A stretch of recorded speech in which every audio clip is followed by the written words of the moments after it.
Hi, it's Brendan from Crane Appliance. Since 1983, our goal as a family-owned company has been simple: to give our neighbors on the Cape and Islands a great shopping experience. Rest easy knowing our professional team will listen to your needs and help you pick the perfect appliances for your home. At Crane Appliance, we know how difficult appliance shopping can be. Our team is here for you. Crane Appliance. We call the Cape and Islands home.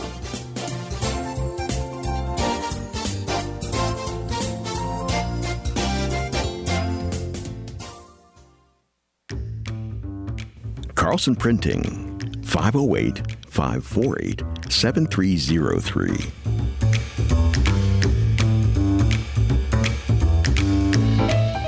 Our email address is carlsonprinting@aol.com.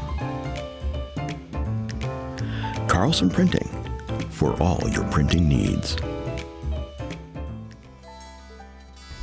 John's Liquor Store, 729 Main Street, Falmouth, 508-548-2287. Yes. Good morning.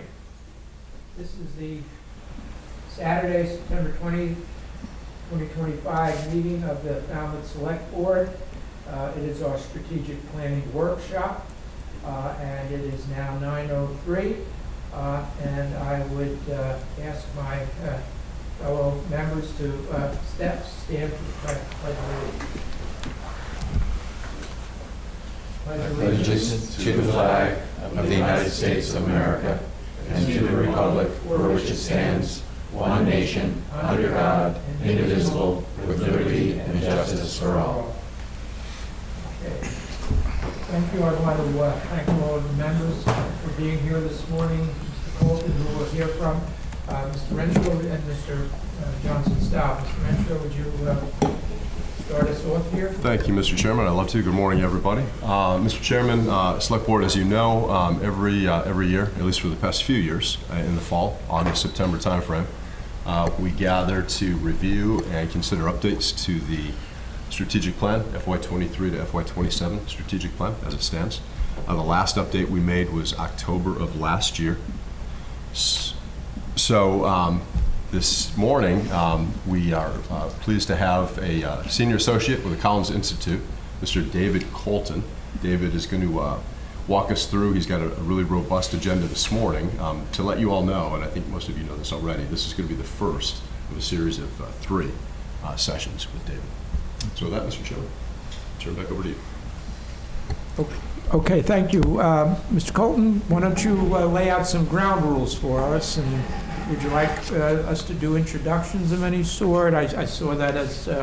Yes, I would. I need the... not sure how to... We get through the technical issue here. Yep.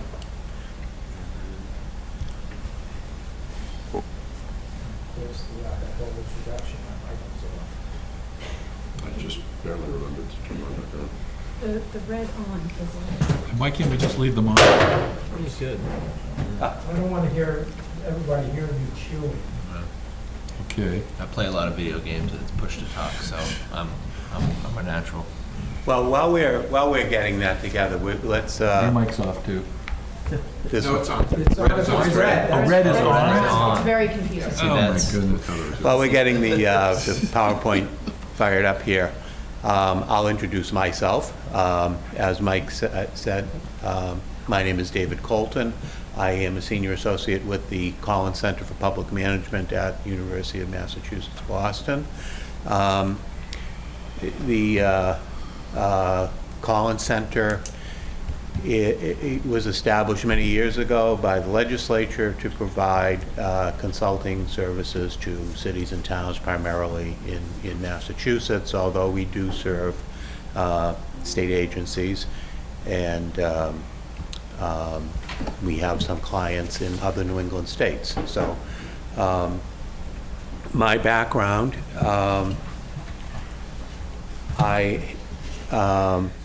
I had a 35-year career in local government, starting in the city of Quincy, and I was there for 20 years, 12 as Commissioner of Public Works. Then I went to the town of Milton. I was a town administrator there, and from there to the town of Easton, where I was the town administrator.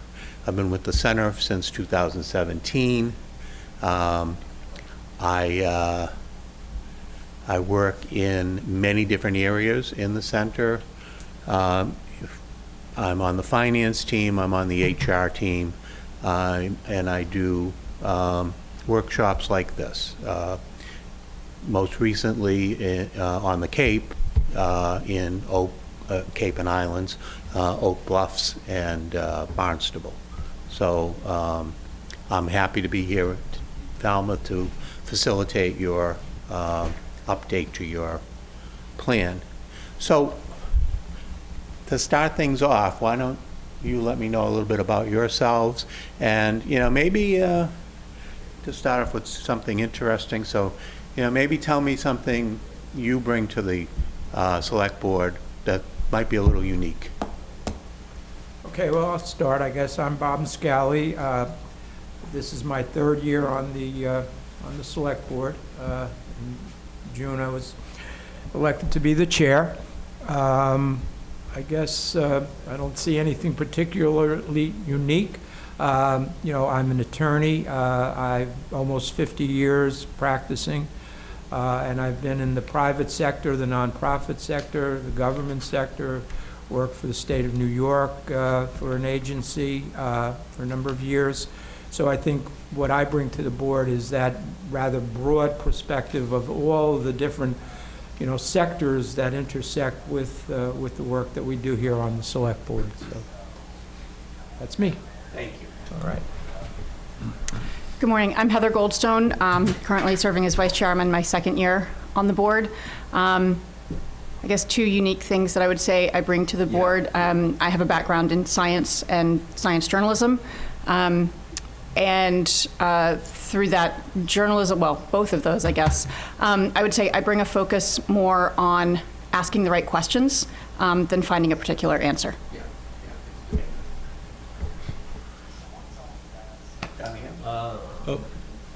All right, sounds good. My name's Colin Reed. I'm in month 3, I think, of being a select board member. I guess my background is communications and business management. I've always been on the strategic side of helping the various places I've worked. Yeah, just looking forward to what we have in store today. Thank you. I'm Doug Brown. I grew up here in Falmouth. I'm a building contractor in my 40th year in business in Falmouth. I was a town contractor for almost 30 of those 40 years. I had to give that up when I became a select board member in 2016. And I have a pretty good knowledge and understanding of how the town works from both perspectives of being a town contractor as well as having been a village association member and village association president in East Falmouth. Then I became a town meeting member in 2006, I think. And then was on the planning board, the housing trust, and many other things before I got on the select board. And so I think this is my 4th term. I think this will probably be my last one. Hopefully some of the young folks will come along and carry on. Thanks. Yeah, so Doug teed it up. Jack Richardson. I'm the youngest member ever elected. I'm 22. And I bring that perspective of looking things through just a different lens and perhaps a bolder lens than traditional for municipal governments, would be to be kind to myself. I also work for our state senator, Dylan Fernandez, so I bring knowledge from the state and what the state might be planning to do to this role as well. Thank you. So, thank you all. Let's see, we have the... You'll have to use the mouse. We don't have a remote for that. Okay. Yep. So, we've done for the introductions. Only a minute over. So, I wanted to lay out a few ground rules here. David, they did say if you're not going to be at this mic, if you could use this one. Sorry. So we're gonna lay out some ground rules in a minute. We're gonna do a little strategic planning 101, just very briefly. Then we're going to have a group exercise. Then we're going to get into the meat of the program, the SMART goals, prioritizing your goals. And is that? Sorry. Oh, I didn't turn it on. Yeah. It's on now. There you go. Sorry. There we go. And then we're going to refine those goals, and we'll wrap up and talk about session two. We'll squeeze in a couple of breaks. I know there's lunch coming at about 11:45. So ground rules. Simple ground rules. You've probably all seen these before. Listen to understand, right? So many people listen to while they're formulating their argument. Listen to understand what the other person is saying. Respect people's differences of opinion. Be open. Share the air, as they say. Don't monopolize it. Don't be repetitive. Some people, as we know, are extroverted and want to have a lot to say, and some people are more introverted and need to be coaxed out. So give people the room to express their opinion, and self-manage. That means, if you need to up and use the facilities, just go ahead, do that. Don't raise your hand, have to raise your hand, ask permission. You're all grown-ups. You can manage yourselves. So we're here to revise your strategic plan. You have a strategic plan in place that is a 5-year plan, as I understand, and it's due to expire in 27. So it's got a couple of years of life left on it, and we're here to revise that plan. But just in the interest of getting us to the right place to do that, let's review strategic planning. So a couple of notes here. Deliberate and disciplined, right? The strategic plan needs to be a deliberate plan. You need to set out and deliberately want to make a plan, and you need to be disciplined in making that plan. It's not just a collection of ideas and thoughts and things that you want to do. You need to be disciplined. You need to focus and develop a plan, because you're in the business of shaping the future of your organization. Fundamental questions in strategic planning: who are we? What are we? What do we do now? And why? What do we want to be in the future? What do we want to do in the future? And why? The why is always very important. And how we get from here to there. Those are really the fundamentals of what you're trying to get at in a strategic plan. Everybody's strategic plan is going to be different. You'll Google strategic planning and you'll be buried in vendors who have their strategic planning methodology, and this one is better, and this one is focused on vision and mission, and this one is focused on alignment and tasks. Different focuses, different plans. There are a million of them out there. We try to not subscribe to any particular methodology. We want to do what's best for this organization, particularly in public sector and in town government in Massachusetts, very specifically. There's so many different types, right? You're a select board with a town manager. Your strategic plan is going to look a little different than a town council form or a city form with a mayor. Even within the select board town manager realm, there are some towns that are very decentralized. So their strategic plan is going to look a little different than yours. You're a little bit more centralized than some towns in Massachusetts. Can you tell me what that means? We're more centralized? Thank you, Darrell, you've asked the same. Well, you have a town manager form, right? I assume it means you have a charter. We do. Okay. Some towns don't have a charter. They have they rely on what's in the state law, and they rely on bylaws, but they don't have a charter. So, and some towns have a lot of independently elected boards and officers.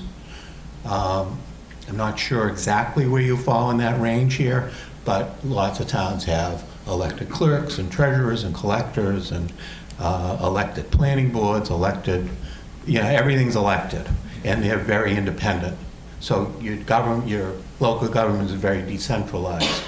So naturally, in that kind of a government structure, the select board strategic plan is going to be very high level, right? Because they're not going to be telling the other elected boards exactly what they have to do, right? Got it, thank you. Okay.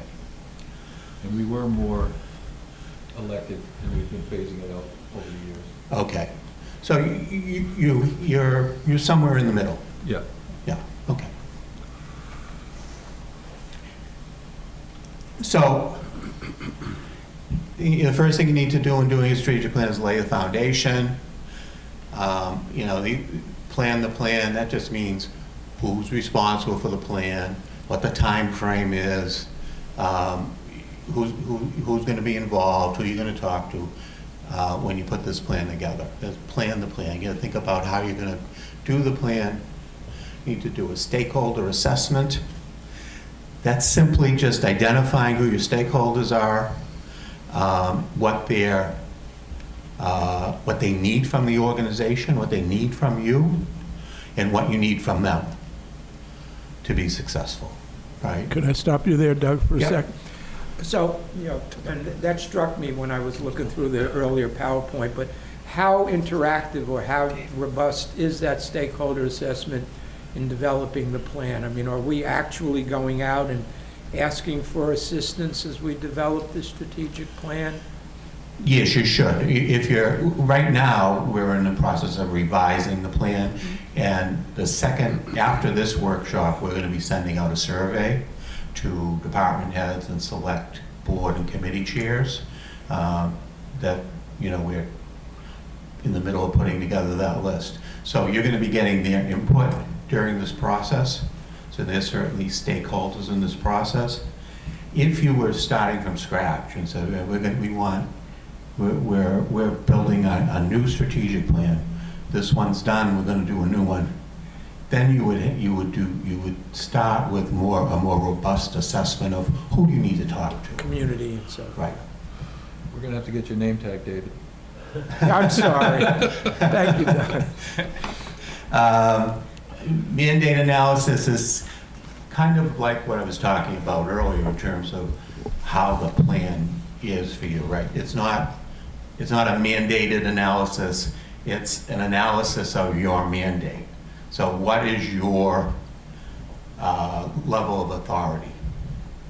Are you purely a policy board and the town manager carries out policy?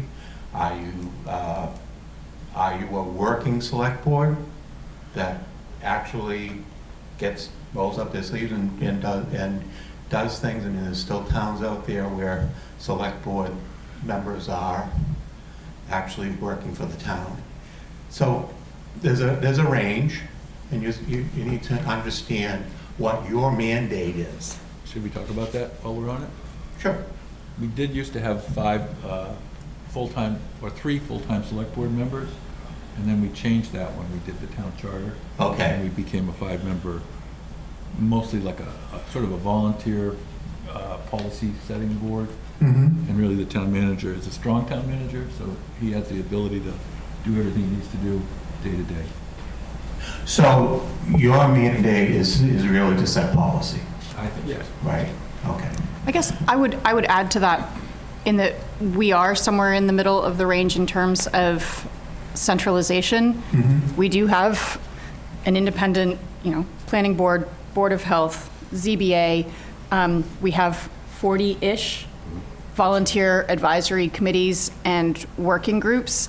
And as per the charter, one of our mandates is also coordination. We don't necessarily have oversight or direction over those various different bodies, but we do have a coordinating role. And I think that's something really important in this, in updating this strategic plan, is making, and we've heard from a lot of our advisory committees in particular, that they would like clearer direction, and also that the advice that they're providing needs to be heard. And so I think there's a lot of bringing together the work of those different committees into one comprehensive strategic plan. I don't want to get it confused with a comprehensive plan. One overarching strategic plan that brings the work of those committees together and provides clear enough direction and coordination across all of those bodies. Great clarification. And that's important in the mandate analysis. And then an assessment of your strengths, weaknesses, opportunities, and challenges. You might have seen this as strengths, weaknesses, opportunities, and threats. I like to use challenges. I think it's less threatening of a word. And it also, I think it's more accurate. You want the strengths and weaknesses is the internal side of this equation. What are your internal strengths? What are your internal weaknesses? Opportunities and challenges are the positive and negative on the outside, external to the organization. Now, in local government, that gets a little fuzzy because a town is an organization, right? But a lot of those challenges have to do with the town outside of this room, right? Although sometimes you consider the town outside of this room as part of the internal strengths, right? You're an involved, give you an example, an involved, active citizenry that's serving on committees and doing good work is a strength, right? Certainly. But there can be challenges in that, right, as well. So, so a challenge is something that's out there that you need to be aware of, that's challenging your ability to do your work, right? We have so many great volunteers and committees that the challenge is keeping up with all the recommendations. There you go. David, most people have, go ahead. Sorry, Peter. Peter. I was just, if I could, I wanted to go back briefly to the stakeholder assessment. Yeah. And just provide some context in terms of the strategic plan sort of work and updates that the board has done in the 8 years that I've been here, which is there has not been a reach out for the years that I've been here. There has not been a reach out to the committees or staff, let alone the entire community. And what had been done is simply updating each year. The 5-year plan would be updated and future. So the start date would be whatever the current year is that the board was updating the plan. They would move the date from that year and maintain it as a 5-year look ahead. Okay. So if the board wants to do something different from that, obviously that's up to the board. I just wanted to sort of set that background. Yeah, well, actually, that kind of anticipates my question, and that is, are we really looking to revise what we have, or to maybe think about starting anew and going forward? And I think that's got to be a threshold decision we have to kind of come to pretty early on in the process. Well, I think in terms of this process, I don't know that in the next 3 sessions we can write you a new plan. It's just not enough. There's not enough time to do it. Not enough hours in our contract, all of that. But we can give you a pretty robust revision that includes some stakeholder analysis and input that helps you, that strengthens your goals. One critique I would have of your current plan is that a lot of your goals aren't really specific, right? They're wishy-washy, for lack of a better term. So we want to focus on, in these sessions, on strengthening those goals and maybe reducing the number of goals to something more manageable. So I think we can improve this plan, improve it a lot over the next 3 sessions. I don't think we can give you a new one, but I do think that that's a question you should decide now is, are you revising this plan as continuing it as a plan that ends in 27 and you're going to do a new one? Or are we revising the plan and calling it, instead of 23 to 27, instead of calling it that, we're going to call it 24 to 28 when it's done? Yep. Okay. David, quick question. Having the benefit of these slides ahead of time, we have these 4 groupings: plan the plan, stakeholder, etc.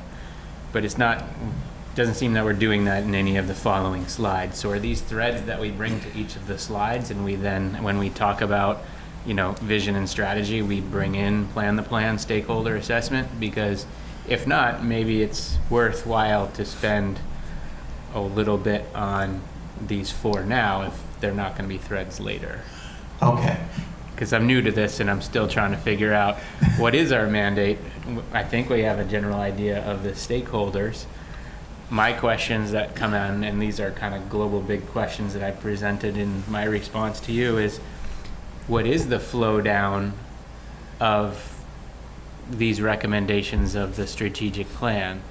If we are not a working body and we're just a high, and we keep this high level per your words, because we can't tell other people what to do, then what are we doing? Because who does this work? And then if you look at it from a horizontal point of view, and you go to the plans and studies of Falmouth that are already existent, do our updates flow down to those? Because we have a comprehensive plan, we have a land plan, we have a recreation plan, we have a historic plan, we have all these plans. So I guess that's where the stakeholder assessment, I don't understand the flow. Okay. And maybe we'll get to that later, but these are the high level questions that I have in terms of who does what at the end of this? Because if we're gonna hold Michael and Peter accountable for this, then do they flow down all these things, and all those updates have to happen within all those plans and work? Because this is very much if the capital improvement project plan is any example, it's bottom up here, right? We have to deliver on the needs now of the here and now of water, wastewater, of safety, of roads, of whatever. So I'm just trying to figure out how it all mashes together. Can I share my perspective? Yeah. Sure. I think what we need to do is pay attention to all the other studies that you're talking about, coastal resiliency reports, the financial analysis, put it all together, and then put it in our strategic plan so that the town manager and assistant town manager know where they're headed. So we pick from those and put it into ours. Yeah, we prioritize. Yeah. We'll get there. It's an awful lot to unpack there. Right. And what I guess what I'm saying is, if I wasn't clear, this is settled law as far as my perspective in coming here. I'm assuming that something like this already happened a few years ago. All right, and we're going to go to and you certainly can spend your time working on that and doing that. David, could I just make one Yeah. comment? I'm sorry, I know you're running short on time for this session. So to tie it together, and you've heard us, Peter and I, talk about this before, the goal, we've done a lot of work over the past few years tying the capital improvement plan process into the strategic plan, or vice versa, right? We have the departments, as they make the requests, tie that back. That's that's a little high level, and somebody could argue maybe, you know, the effectiveness of the tie-in. One of the things that we're working really hard on is that dashboard, that measurement system where we report to the select board on a quarterly basis and allow you an opportunity to provide more guidance.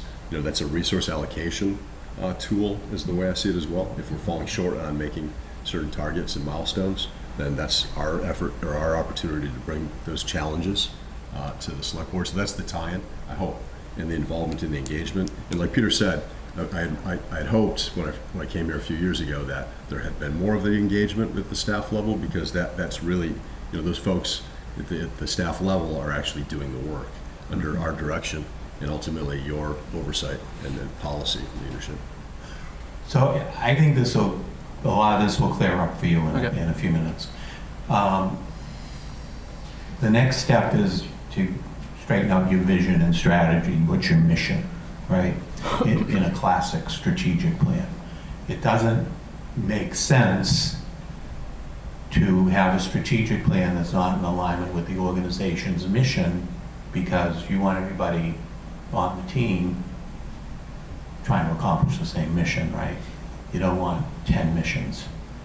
And so that's where the vision comes in, the values, just sort of guide that mission. And then you have your strategic issues. You have 7 strategic issues, essentially, that you already identified in your plan. And from the worksheet that you did, I take away from that you're all pretty satisfied, that they're all relevant. They continue to be relevant issues. And we're not looking to change your strategic issues. Although sometimes we do reprioritize which one is top and which one is at the bottom. Right, yeah, right, exactly, and that's part of what we're gonna do. And then there's the goals. And I think this is where we are in these 3 workshops. We're here on these strategic goals. Now, strategic goals, let's talk about the difference between strategy and tactics. I think you've all heard those terms, right? You know, I think you probably have a good idea what the difference is. Your strategic goals are overarching goals. They're high-level goals. They're not necessarily the do X, Y, then Z. It's not the roadmap. It's a roadmap, but it's not your car navigation directions, right? It tells you where you want to get to, but it doesn't tell you turn left, turn right, drive 6 miles, turn left again, right? That comes later. And that's where the connection is between you and, let's go to the next slide. We'll go back to that. Your leadership.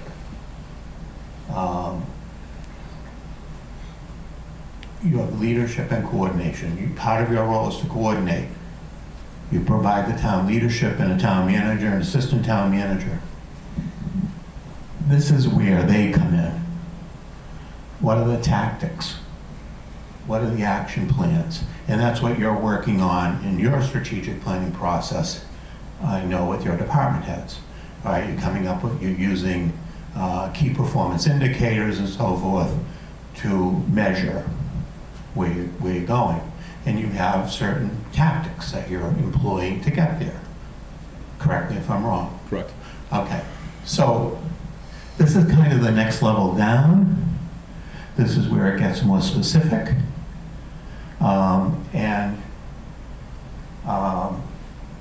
Obviously, you need resources to get these things done. Your town manager identifies those resources, department heads identify those resources, comes to you, you go to town meeting, you get the resources, and you can move forward, right? So these things, this part of the planning process involves everybody here.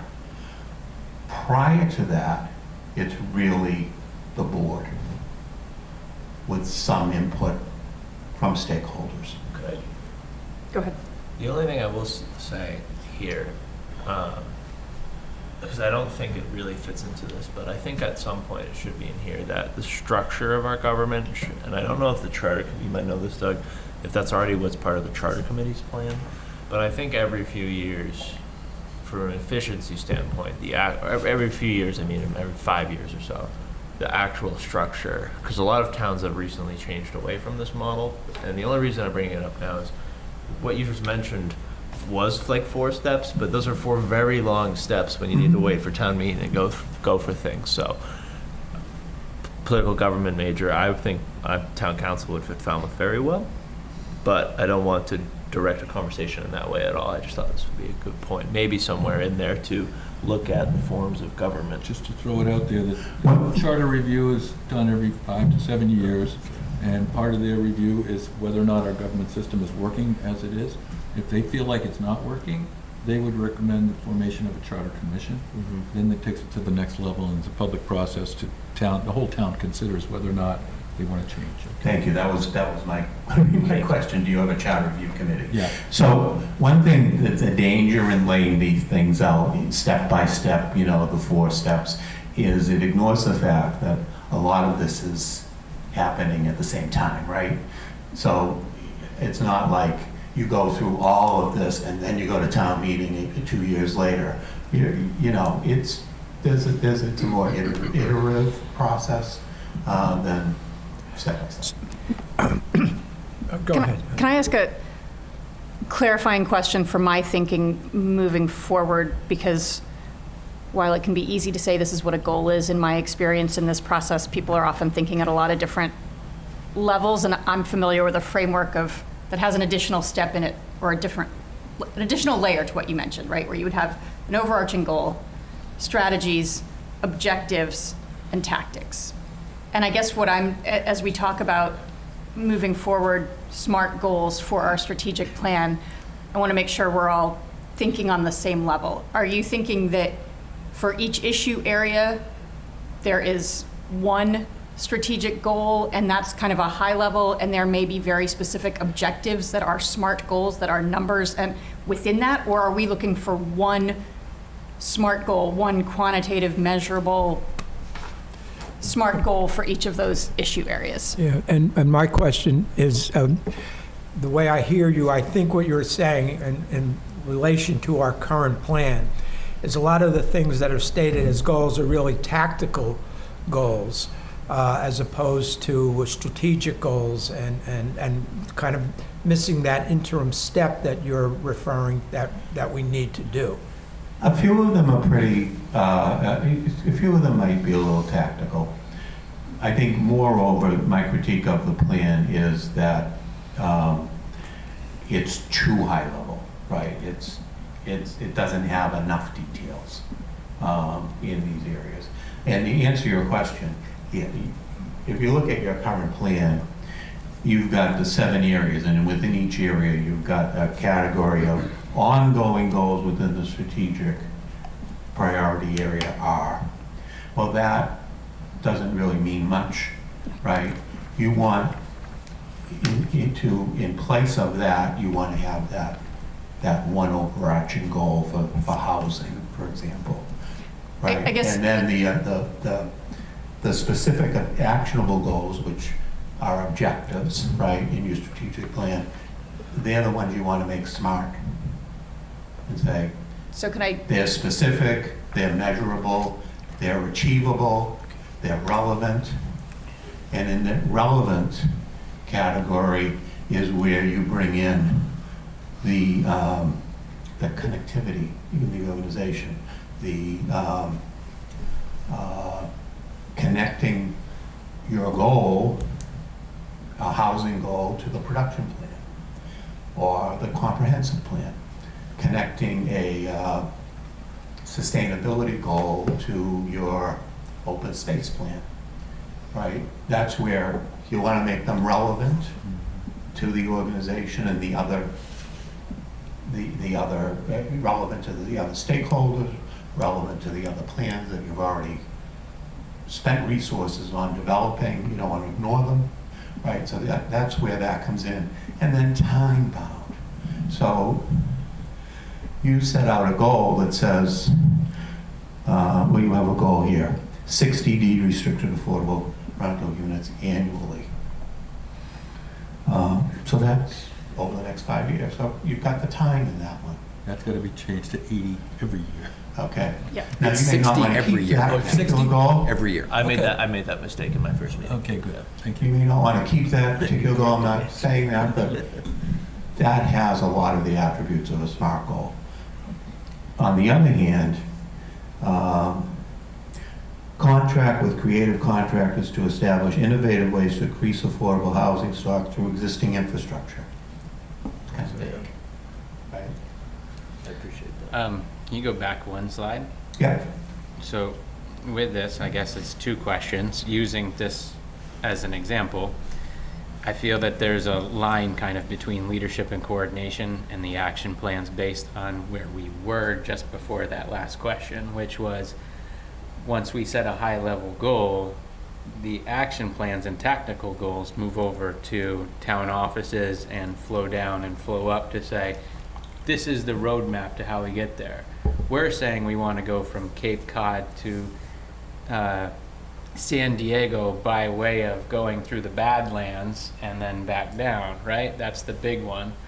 But then the everyday, like we're actually going to take this route, you know, Route 90 to this, to that is the tactical, like how we do it. And it sounded to me that was very much that's where the town comes in and lays out how we're going to get to that, right? That's right. I don't want to overuse the map analogy, Well, but you're on the right track. You're definitely on the right track. Your town manager, the department heads, your boards and committees, they have to decide. They have to go through a process and decide how are we going to accomplish this goal. The select board has said we want to create 60 affordable units. Well, somebody has to turn that goal into action, and that's where the tactics come in. So does that, I'm sorry, just to continue down this path, is it our job to say we want 60 units, or is it to bring the language even higher and then the 60 units happens to be one of the tactics that goes in there? Or are we to set these goals? Because why, you know, again, I come from the why set it as 60, why not 120, you know? But it's mandated by the state. Yeah, but we could do more if we wanted to, Yeah, right? that's But yeah, so there's that. But then I guess taking a half a step back, in the strategic plan as it exists, after step one and we get into action plans, and how well is, in your opinions, how well is the strategic plan in its current form flowing down to and across the current committees, departments, and such? And if good, what can we do to make it better? If not good, what do we need to do to improve? I mean, it's kind of like the current state of affairs, because I really don't know, because I'm 3 months in. Yeah, so from my perspective, having been here for a little over 2 years, not good at the committee board level. Better, perhaps, over the past couple of years at the department level in terms of the engagements, but we're missing the mark in a lot of these areas too at the department level because you know, they weren't part of the process early on, and now we're trying to, like, you know, bring them into it. And Peter and I work with them, and you know, Peter oversees community services divisions, the department, so he works with those individuals with the overall goal of, or aim, I should say, focus of identifying those tactics that could achieve the select board's problem. Let me address that for a second. A lot of you in your comments have threw out the word alignment, right? The alignment isn't good, right? We don't have alignment. I think that's what you're talking about. The goals aren't aligned with the departments necessarily. So what I want to say about that is you need to have something to align with, right? You can't have alignment in the abstract. You have to, that's why we go through the SMART goal process to develop those goals so that your department heads have something specific to which they can align themselves. Right? Does that make sense? Yeah. I was going to say something similar, which is an articulation of where we are and where we need to get to, that might inform some of our conversations. Because I think where we've been is that our strategic plan has provided very high-level vision and has been maybe more focused on strategies that the select board specifically can pursue. It hasn't provided that SMART goal framework for the entire town government infrastructure. And so in the absence of that, we have had initiative. This is not a bad thing, right? We've had initiative from our committees, from our departments, to set goals and create plans and move the work forward within that high-level vision. So now we've got to figure out how we've had a lot, that means we've had a lot more of that bottom-up input, and now we've got to figure out how we bring what we want of that into the high-level strategic plan and fill in and kind of reset that as more of a top-down. And I think that's an interesting aspect of this update and kind of what we need to do. Because 2 parts to that, because I think it is our role as select board members, we're liaisons to committee to represent those needs from the community, they're our voices. And also, I think, kind of like you mentioned, I think that currently we've built a blueprint, but for a good outside of the house, but I'd like to put in more of the plumbing and the specific. This is something that I think we should pursue. Like you mentioned, the good goal with these numbers of units per year versus the vague pursue development. I think adding more of those concrete, this is something we should be doing, ideas makes a lot of sense. So as you can see, Dave, we have mostly introverts on this. I guess that was something I didn't really have to worry about.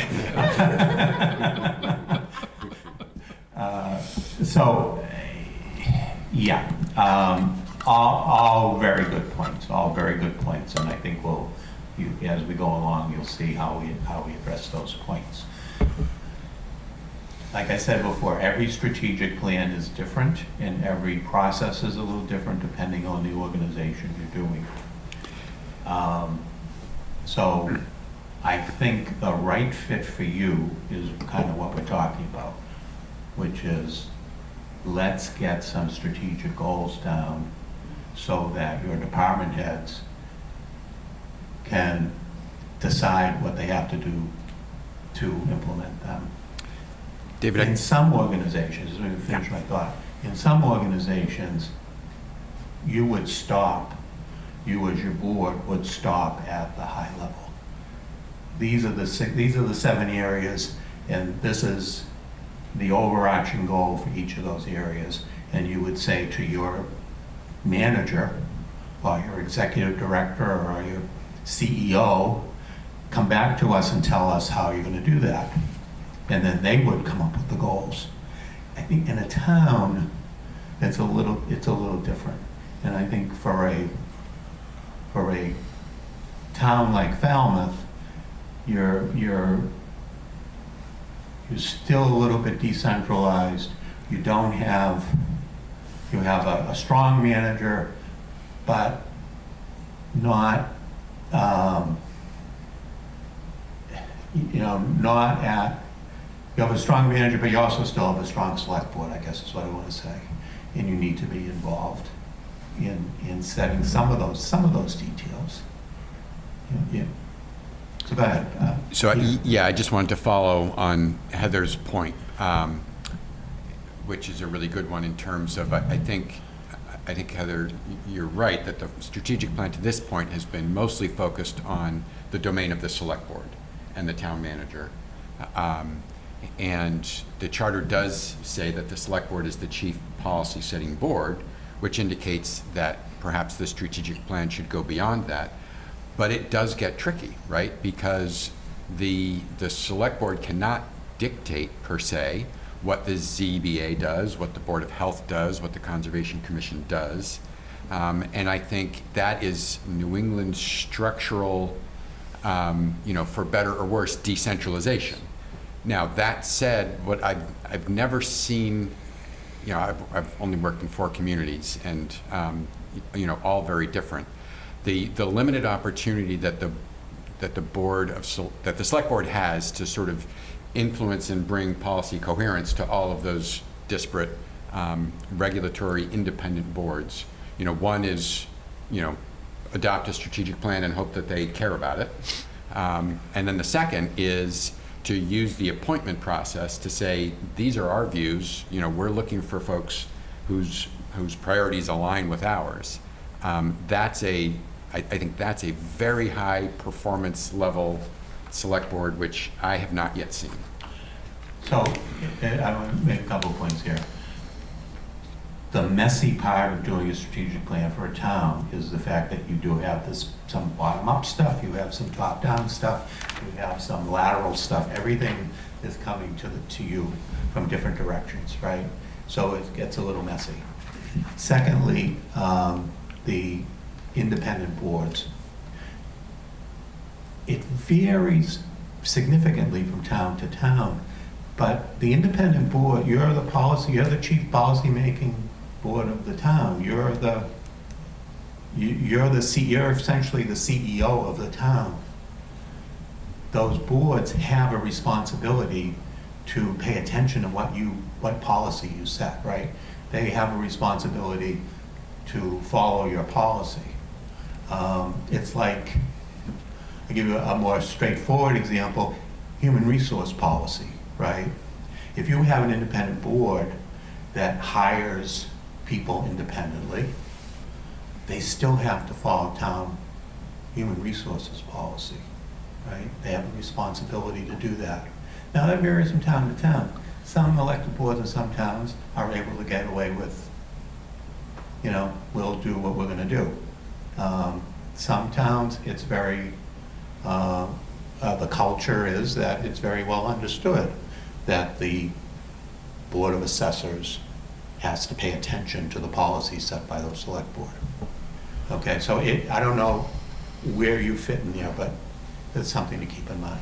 I would love to get others' thoughts on this. I think an opportunity that we have in this particular moment is that those independent boards have expressed that they are looking for more direction, and more direction is the wrong word, but they want to know what we're thinking and how we're thinking about things. The ZBA came to us and said, we have questions and we want to understand how the select board is thinking about these issues so that we can act in alignment.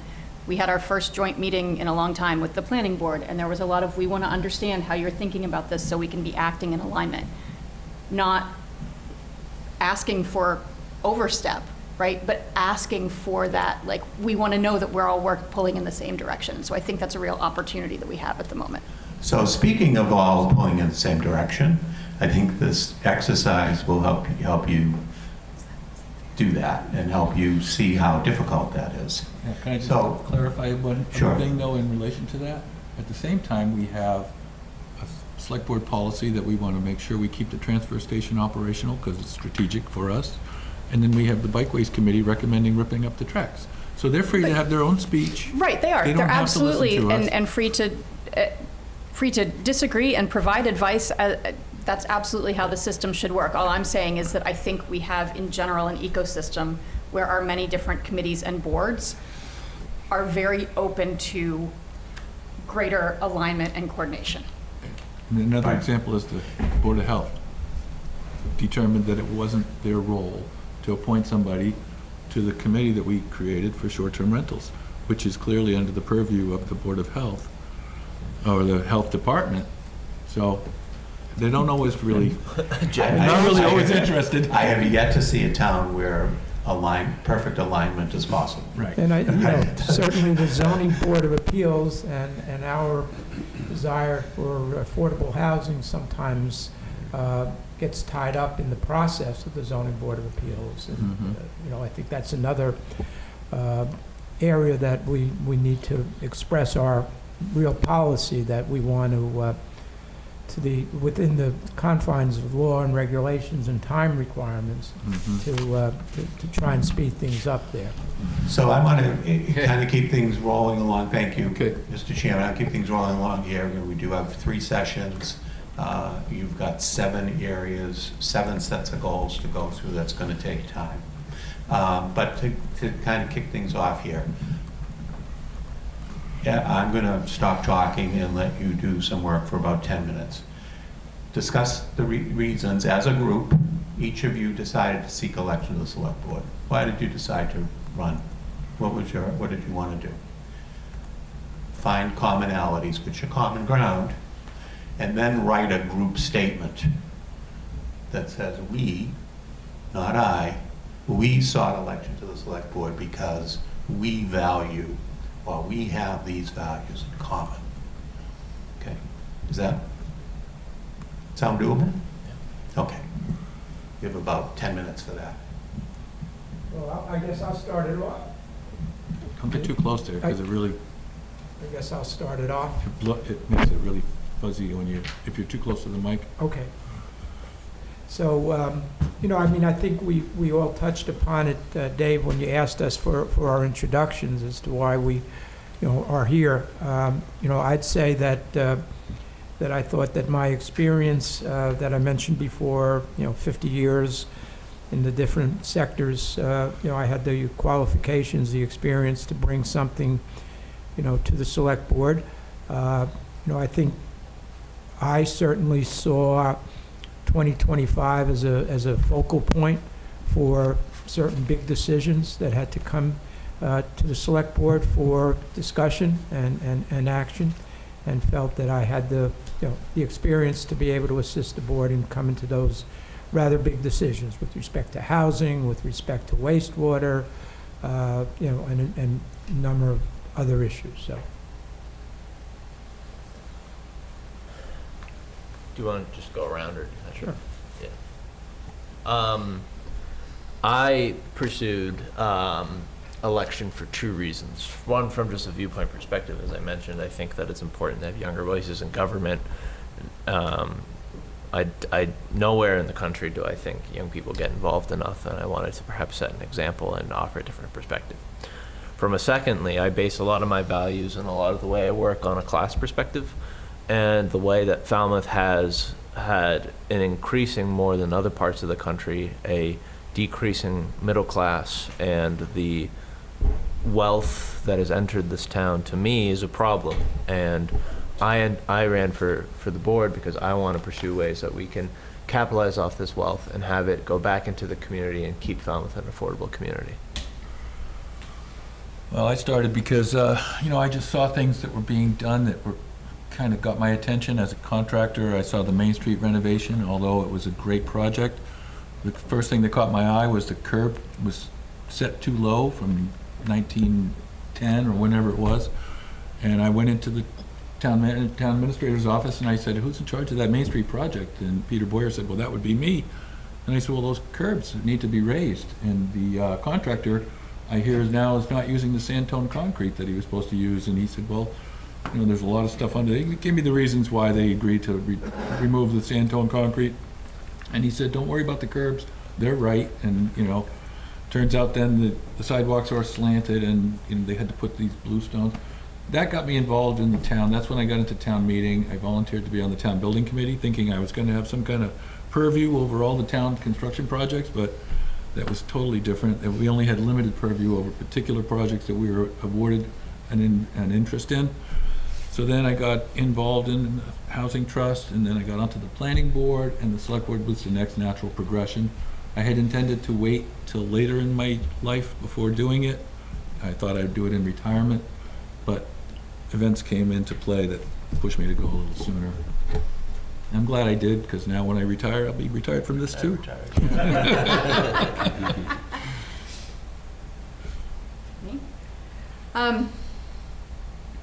Well, I see what you're writing on the whiteboard over there, and my brain immediately, I'm jumping over the actual question. And I guess I would say,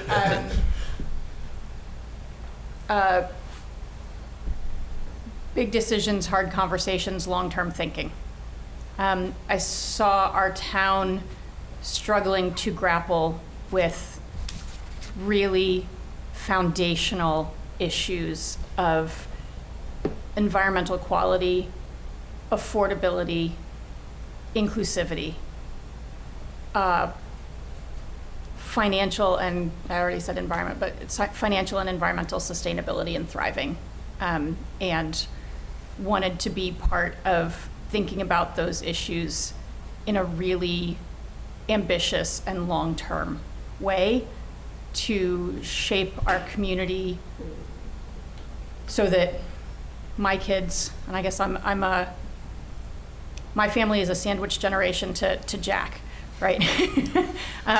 My kids are 5 to 10 years younger than Jack, and so I'm thinking about what will this community look like for them.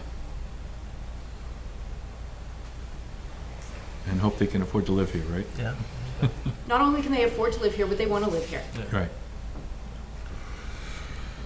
I'm going to take Heather's big 3 there and add in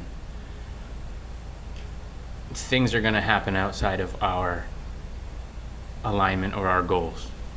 We want to keep Falmouth more affordable. There are bigger things happening that we cannot control. So for me, it is process and flow of those big things and taking really big picture items and kind of amalgamating them and figuring out how they all work and flow together so that I think we have a better chance at alignment than we do agreement.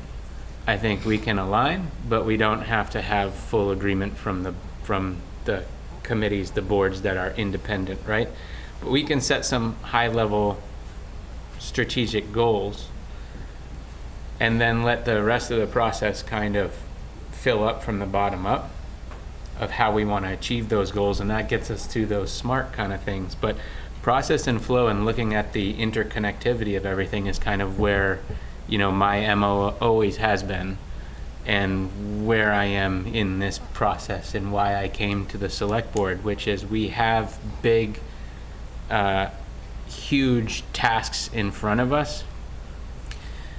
An example of process and flow and interconnectivity, and it's the one that I'm sorry I keep pressing on, is this like a thematic approach to things, right?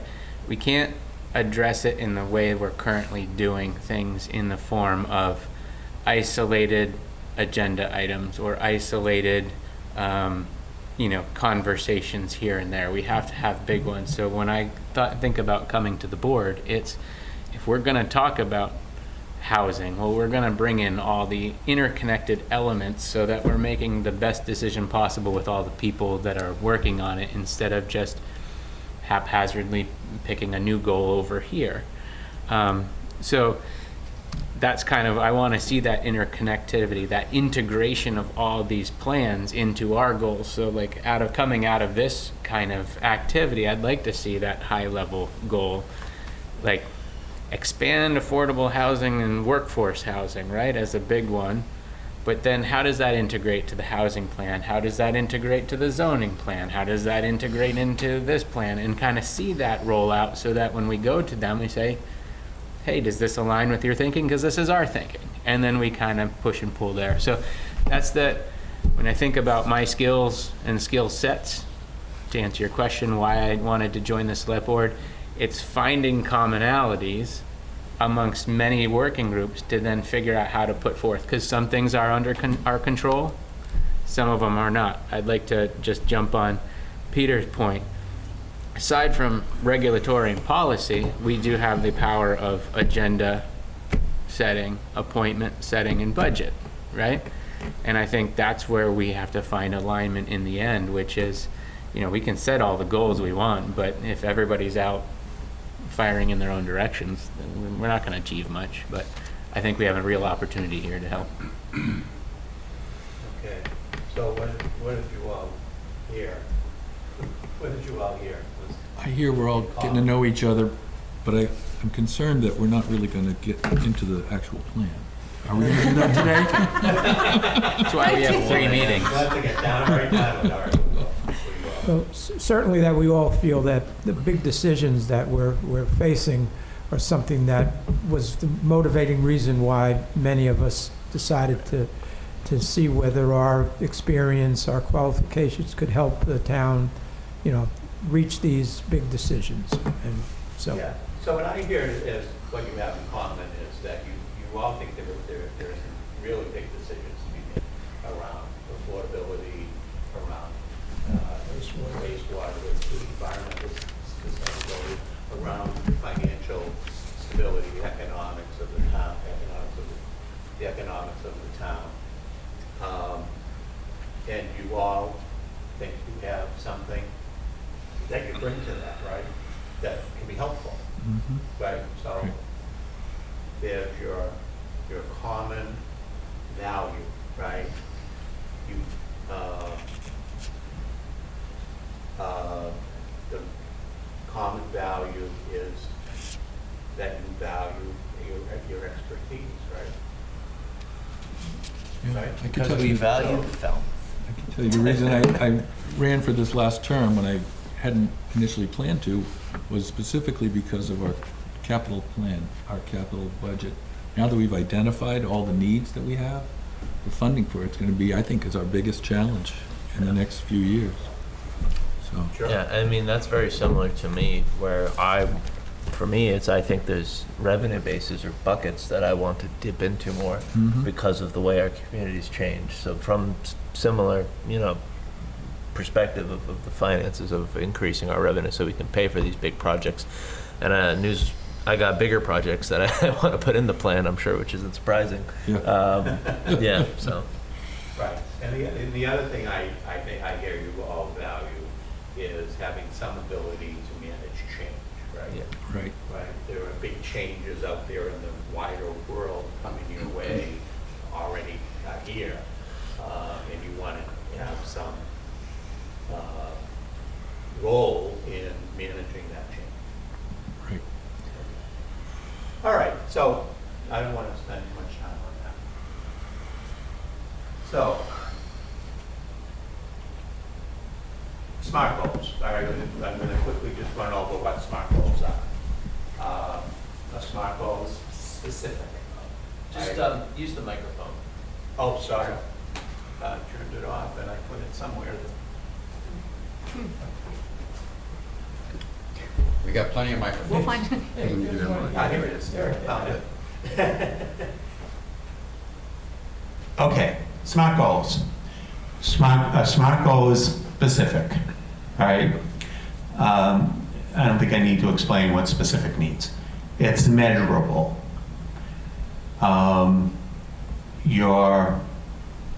You need to have some way of measuring, of determining whether or not you were successful, right?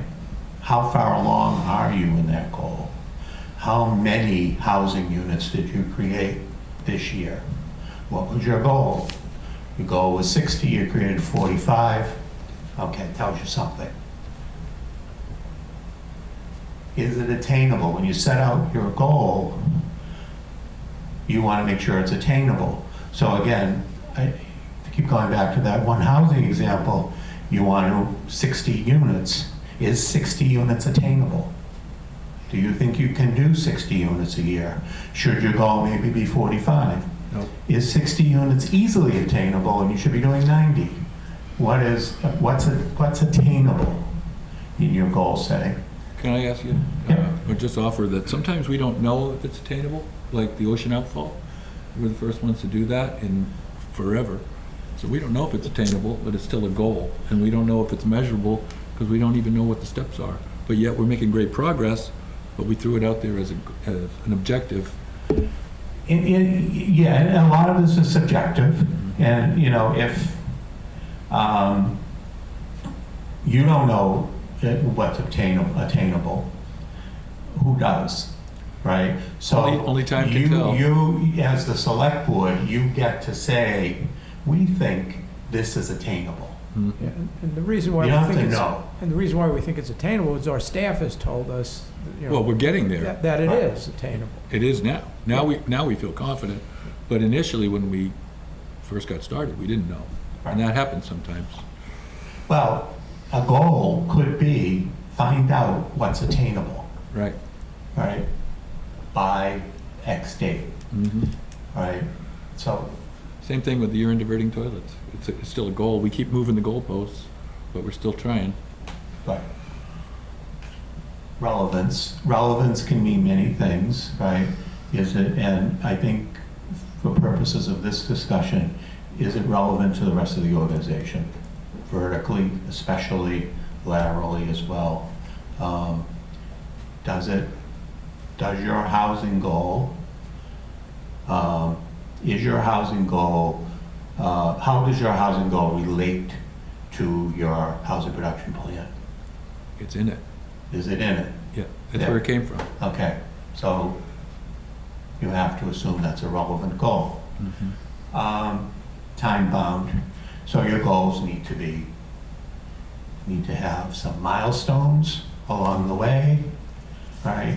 You can't just say, well, we want to get it done by June 30th, 2027, and not check in sometimes in between. So you want to set milestones. You know, when are you gonna get this part of it? When are you gonna get that part of it? When do you want the town manager to give you a report? When do you want to call the Affordable Housing Trust Board in for a joint meeting to discuss something, right? Depending on who is responsible.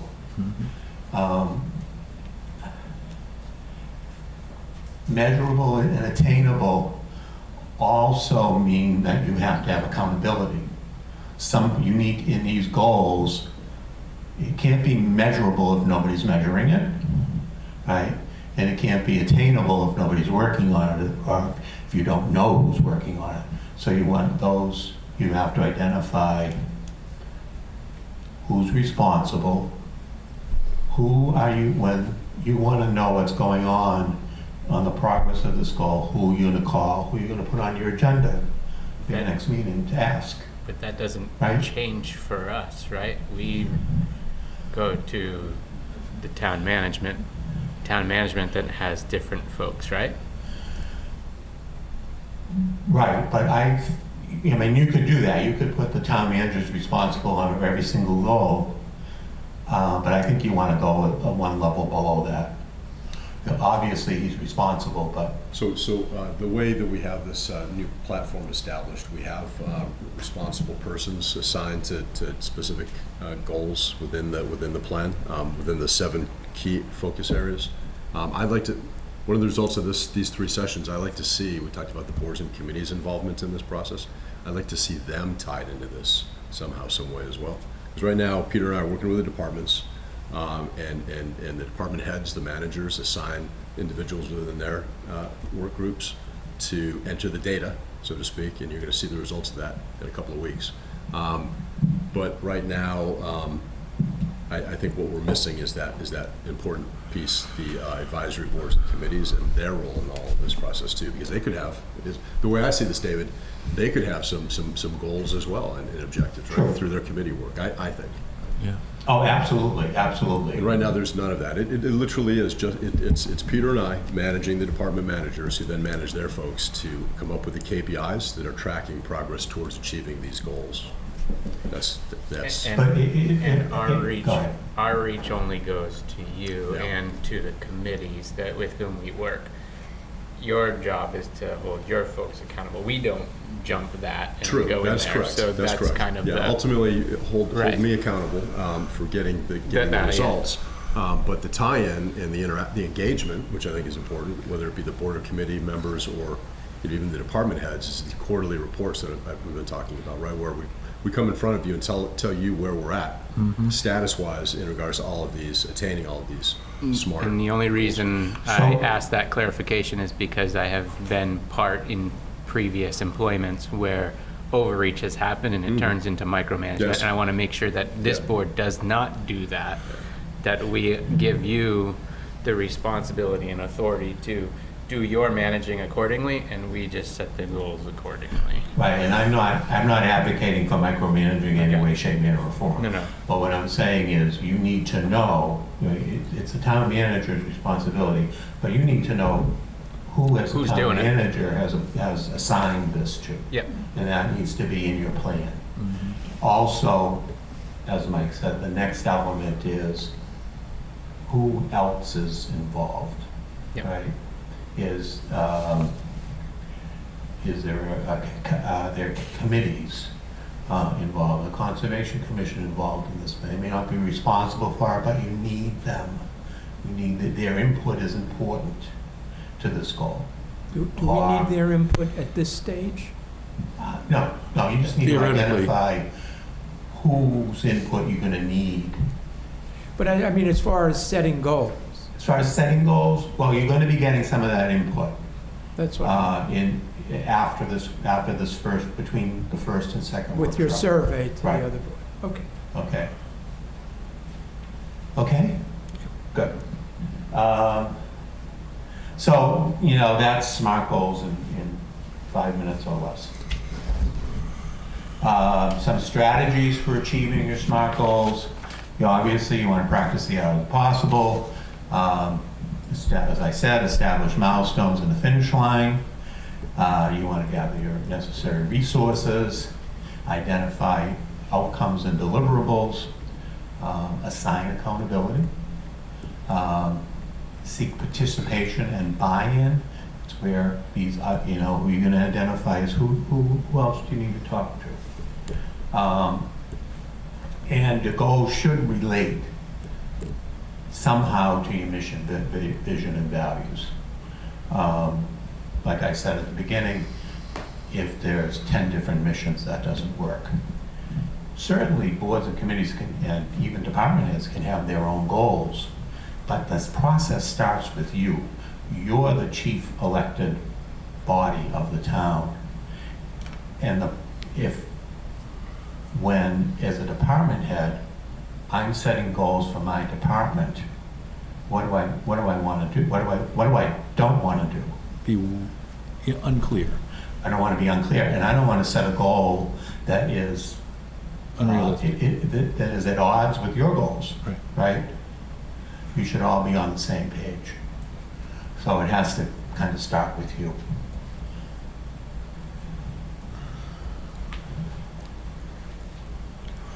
Okay. Maybe, how are we feeling about a break? You want to take 5?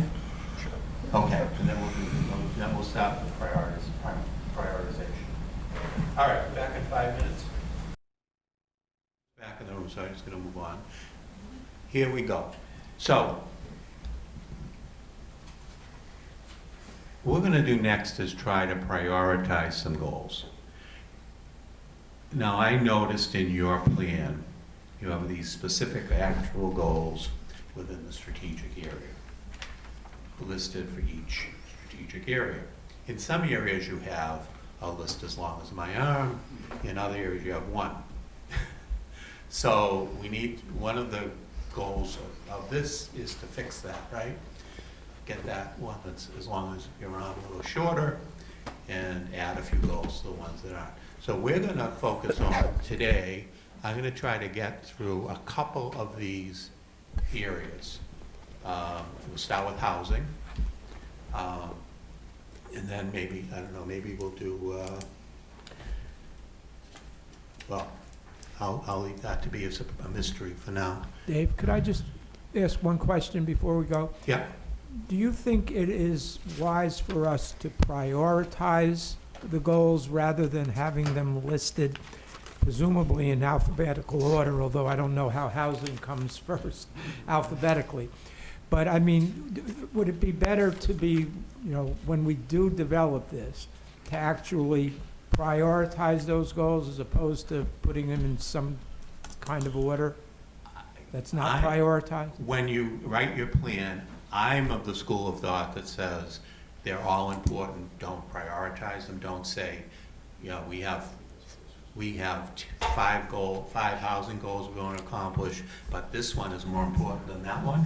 I don't believe that that's what you should do. But for this purposes, in order to get you to a manageable list of goals, you need to prioritize. So, I hope that makes sense. So what I want you to do is tell me your top 5 in housing. What's your top 5? Don't try to make them smart yet, right? And think of, and I'm going to, from one of many times I'm going to contradict myself. Strategic goals are generally long-term, but I want you to focus on things that can get done in under 5 years, right? For now. Go ahead. When it comes to the housing area, Uh-huh. I have a radical suggestion. We have a housing production plan with 7 goals. I don't understand why our strategic plan would have different goals than our housing production plan. One of them is to follow the housing production plan. So that incorporates the whole thing. Right, but that already has, the housing goals in this plan are as follows. Produce at least 80 units of affordable housing annually. Promote a diversity of housing types. Maximize the number of affordable units included in the development on town. I mean, this is, when it comes to alignment, I don't understand why, I mean, I feel like that's where we should be starting with a set of goals for housing at this point, is that we have a housing production plan with 7 goals in it. And that's up to you. Okay. I will say off that, pretty much all the outreach from the affordable housing community when they saw we were doing this was, I feel like a lot of effort was put in by last board and other people to make that plan. Why is this now an emphasis of ours? I think that really only applies to housing of the things on the plan, but I have some things that I want to suggest to be added to that. So I'm not sure if it's just Control-C, Control-V, everything from that and then add to it so that there is that alignment, or is it, you know, just pick and choose from it. But I think that it should be 95%, just changing numbers in the affordable housing plan would be my only suggestion. I have some things that I personally would like to add to it. Okay, so I'm going to cut off the debate on this right now, because this is meant to be an individual exercise, right? What I want you to do is individually, you're going to take different colored Post-it pads, right? Write down your number 1, your favorite goal on the purple one, your second on the yellow one, and so forth. Can I just ask a ground rules question? Yeah. So where we're updating the plan and not creating a new one, are we saying we cannot add new goals? No, you can add new goals. Okay. You can add new goals.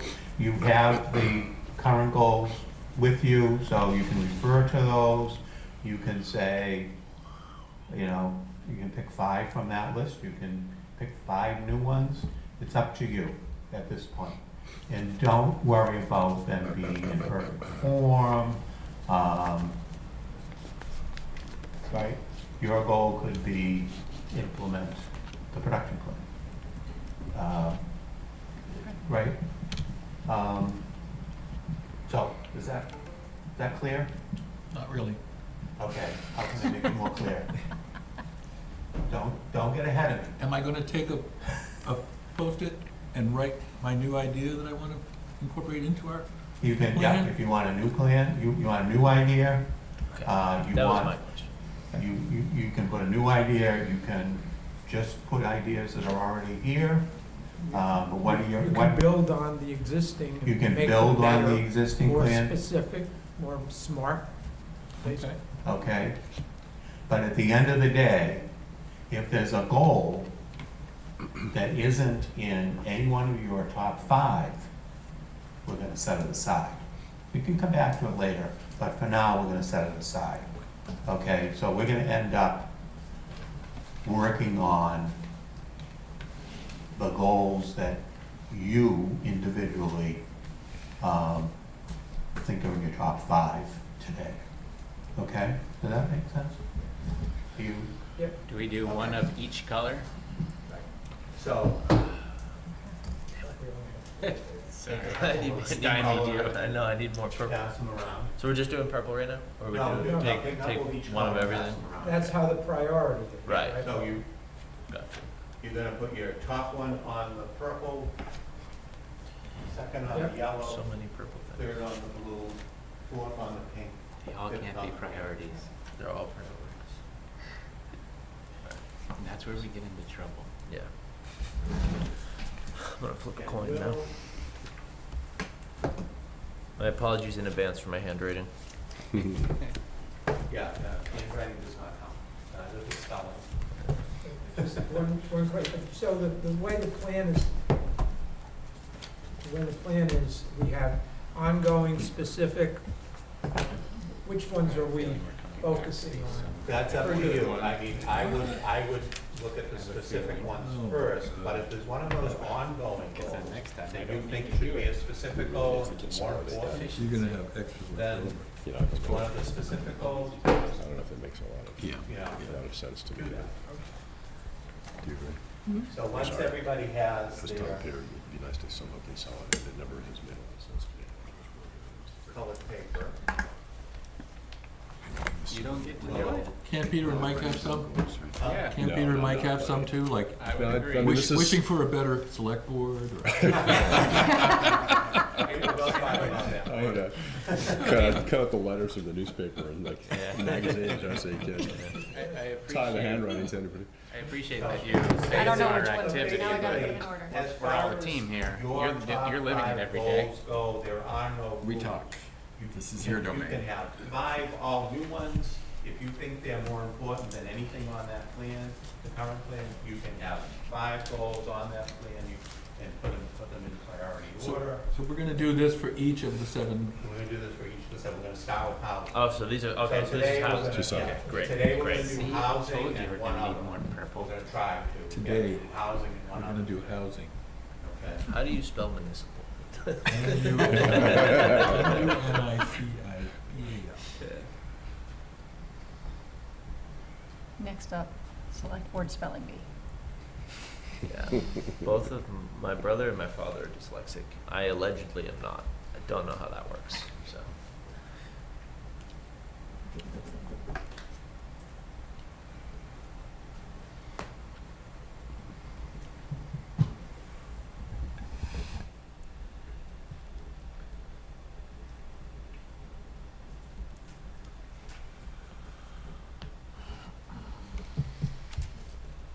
So these are kind of big to fit on these little And goals. let's say we'll Right take on them? 10 minutes to do I was just gonna, how much time? Yeah, we'll take like 10 minutes to do this. I'll give you a heads up in 10 minutes and then take a couple minutes to wrap up after that. How's that? Doug is asking some of his goals may How do be you put difficult the- to fit on the Yeah, how do post-it. they fit on the, You don't have to write them word for word. I just need to know, like, for example, you want to do prioritize the creation of affordable housing. Well, you don't have to write that out word for word. So like this Just is, enough information so that I know which goal you're this is talking what I about. wrote for this one. Okay. Could I talk about what that is? So I just don't have to write Yeah, it down? that's good. Yeah, We're gonna okay, talk about good, them. good, You're going to be able to clarify yeah. your goals. Yeah, we're not going to put these in the plan yet.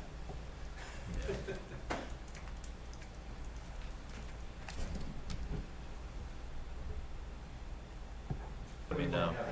Focus. Yeah. I only had 3 for a while there, and I had a last one every year. oh, somebody's idea just It doesn't fell count now. away. Done. Disqualified. It's the new rule. If it falls off, it wasn't meant to be there. Okay.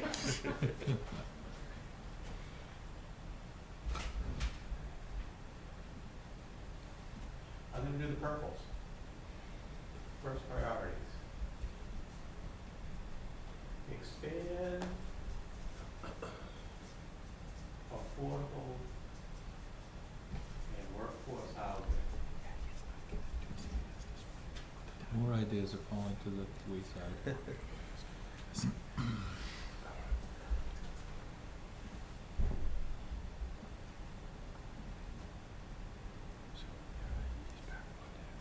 Real estate transfer fund.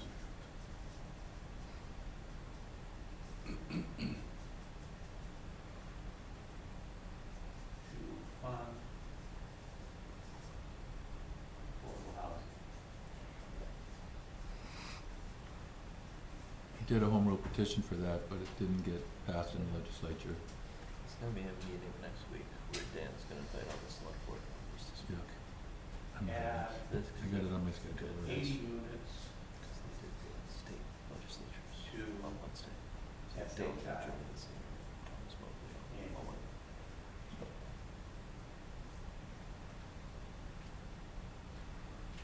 That's definitely.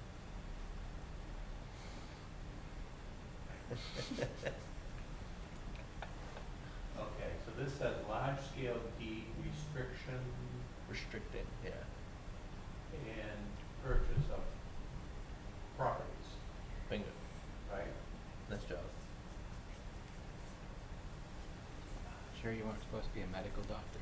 The rule that says the closer you are to the board. Somebody's handwriting is worse the than worse mine. your spelling is. I used to work at Jimmy's in Woods Hole, and they, after my like first 3 shifts, I wasn't allowed to write the tickets anymore.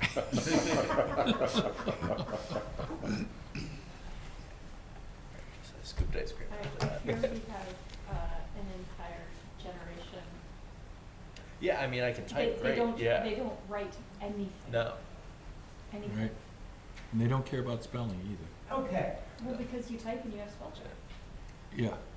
Oh, they just used the letter U to say you. 1, 2,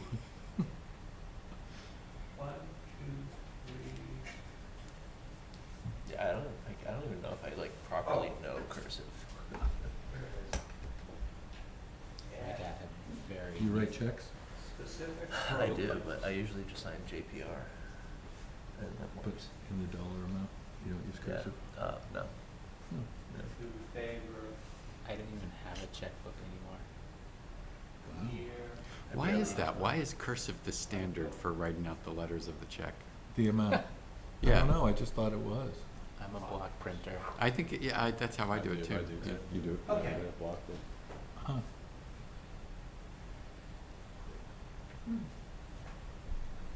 So, what do all of these do?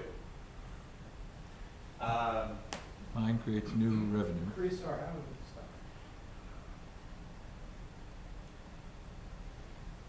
All right, so everything here is about increasing housing, not necessarily the same kind of housing, though. Because 80 units to get SHI is not, that really does, I don't think it does anything for workforce, right? That's affordable. It could, It could, well, right, it could, I mean, but that layers onto it. But what that does is 2 things. sorry. What that does, in my mind, is 2 things. It adds actual units, and it keeps us as a town in control of what growth looks like. Are you at 10%? We are right now. Okay. That's what we need to stay there. And you need to, and your real goal is maintain 10%? No. No? I think our goal is greater than 10%. Minimum. My goals. But, right, but, okay, so fine. So, yes, this is a 2-part goal, which is increase housing stock and stay in safe harbor, so that we're in control. Okay. That's a different goal than, I see that as a different goal than this, right? I wrote that first one, and I did it on purpose, because it's a high level, not specific. Right. A lot of these things, in my brain, are actually tactics to do the overall goal. And those tactics over time will change based on the needs, right? So is our high level one just to expand affordable and workforce housing? We know we don't have a expensive housing inventory problem, but is the problem this? And then I put this as a question to the group, should we be generalizing and then adding tactics that will change? I'll ask the questions here. So the question is, from my point of view, is this your overarching goal for housing? Expand the number of units that are affordable and available to workforce, is that? It was kind of Yes. tricky because you asked us to identify specific goals, so we're picking and choosing out of. No, I know. I know. I'm trying to use this to get to the next level. So bear with me. All right. I'd have to say yes. I think that Yeah. is the overarching goal Right. that we're looking for. And, you know, these other ones, you know, or at Tools. least 3, if not 4 of them, are ways to get there, so. So your housing goal, your overarching housing goal, not your specific actionable SMART goal, but your overarching strategy is to increase the number of affordable and workforce units available. Two nuances on that. Okay? I think we do need to increase the total number, but I think in my mind, equally important is we need to increase the fraction of our housing stock that is affordable workforce, whatever we call it. And my second goal was really more a question because I don't know what the numbers are, but I would like us to have target numbers. Agreed. What percentage of our housing should be at the 60% AMI? What fraction of our housing do we want to see be at 80%? What fraction of our housing do we want to see at 100%? Because, like, yes, that's an overarching goal, but it's definitely attainable because to say yes to that goal, all we have to do is add 1 a year. And that's not enough, right? And so yeah. Right. And I get what I'm getting at here is, let's try to, you have a housing, strategic area housing. What is your one overarching goal, if you were to sum it up? Well, it's Yeah, not, I mean, you I know don't- what, it's not really in the individual goals. It's Right. in the beginning where it says, select board has included housing as a specific priority area to signify its importance. Prioritizing creation of housing that's available and attainable to individuals of all income levels, including workforce and, families. That's really the goal. I mean, I don't think we That's his should point. forget about market value housing Yeah. as well. I mean, Mm-hmm. that's, there is that missing middle that we all know about, that, people do have, the income and resources to support, and we have to support that as well for a vibrant community that we want to be. Yeah, and housing for all, I think the language that's in our production plan, right? Okay. So I'm going to So double that's, down on so my. that's what I was trying to get at. I'm going to double down on my goal is not just to expand housing stock. My goal is to shift the distribution of housing within our community. Building Yeah. more units at an affordable price point is one way to do that. But my overarching goal is to shift the distribution of housing, We need, available housing toward more affordable. We need- I'll say it more pointed. There's too many second homes, is my view on it. There's too many second homes in this town, and I think That's, Heather's right. that's number 5. Yeah, I think Heather's right in terms of having, whether it be percentage goals or number goals, I think is important for this. we need more housing for people making 30 to 40% of the average Right. median income. Right. Because they're out there, and they will never be able to buy a house right now. So so we're including in our definition affordable, we're including market, we're including workforce, and we're including low income? Yeah, it should Yeah. be maybe called sub-affordable because, it's just, they're so far away.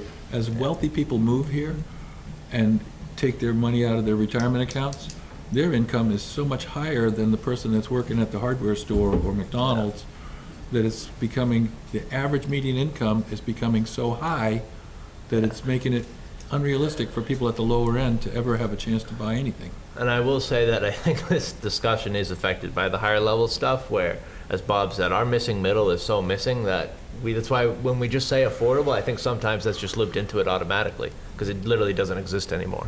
Mm-hmm. Okay. Yeah, I'm just trying to be clear, trying to be specific here. What are you talking about? And you're not talking about only affordable, which is defined in the law, right? There are definitions, what's affordable. Mm-hmm. You're not talking only workforce, you're talking also market and low income. Yeah. Okay, so, just want to make sure we're clear. Yeah, I was just going to sort of try to take a stab at a broad statement that incorporates the point that Heather's bringing forward about the proportion. So is the overarching goal to increase the proportion of the town's housing stock that is affordable, that is Attainable. that is affordable, 80% of area median income, and workforce housing. So it's affordable and attainable. Yeah, I I can guess. state my high-level end goal very clearly. People who work here should have a fair shot at living here. There you go. I like that. And the reason this distinction is important is because, one way to get about the housing goal is just to create more housing that meets certain income limits. But another way is to convert existing housing stock. And that's what I was thinking with my Right. deed restricting point. Right. And it's also, Well, and play with taxes and there's a whole Yeah, bunch of I ways saved that all you my make tax housing stuff more for the finance affordable. one. and people who retired 10 years ago should be able to live here too. Yeah. So I think I have a pretty good idea, and I'll draft something for your next work that kind of encapsulates what I'm hearing, and then you can play with it. I don't want to spend the workshop wordsmithing things today. So what are some strategies to get there? Well, I've And already, that's what I'm I've seeing already done here. mine. Yep. Transfer fee, Yeah. right? But we don't. That's a but strategy. To be fair, we don't have the ability Yeah. to do that, so I'm not sure it's real. I mean, I think, one of mine is seek legislation, from our county and state to get to that point. Yeah, but we can show up at the meeting Monday and advocate for it, Right. and continue to speak for it. But we don't have the ability ourselves to do that. That's my But that's We'll- I think that's we'll- wordsmithing. We're gonna get that, we're gonna get to that part next. But I wanna try to get to a point where we have like the kernel of a goal, right? I mean, I So think that we our, can now, I think our statement at the top of the page is still pretty relevant. I don't know that we need to have it redone unless you can make it better. I kind of like deed restrictions. That was mine, yeah. I think that there are so many homes. Cape Cod as a whole and Falmouth is, for the most part, developed. And I don't want to this comes in mind with with the environment and with our water, where we have a finite amount of land and a finite amount of houses. I think that we should go through the process of deed restricting, because we have a lot of seniors who, perhaps want to downsize and change the size of their plots and stuff. And on that, we also have a broken record. The amount of second homes in the community is ridiculous.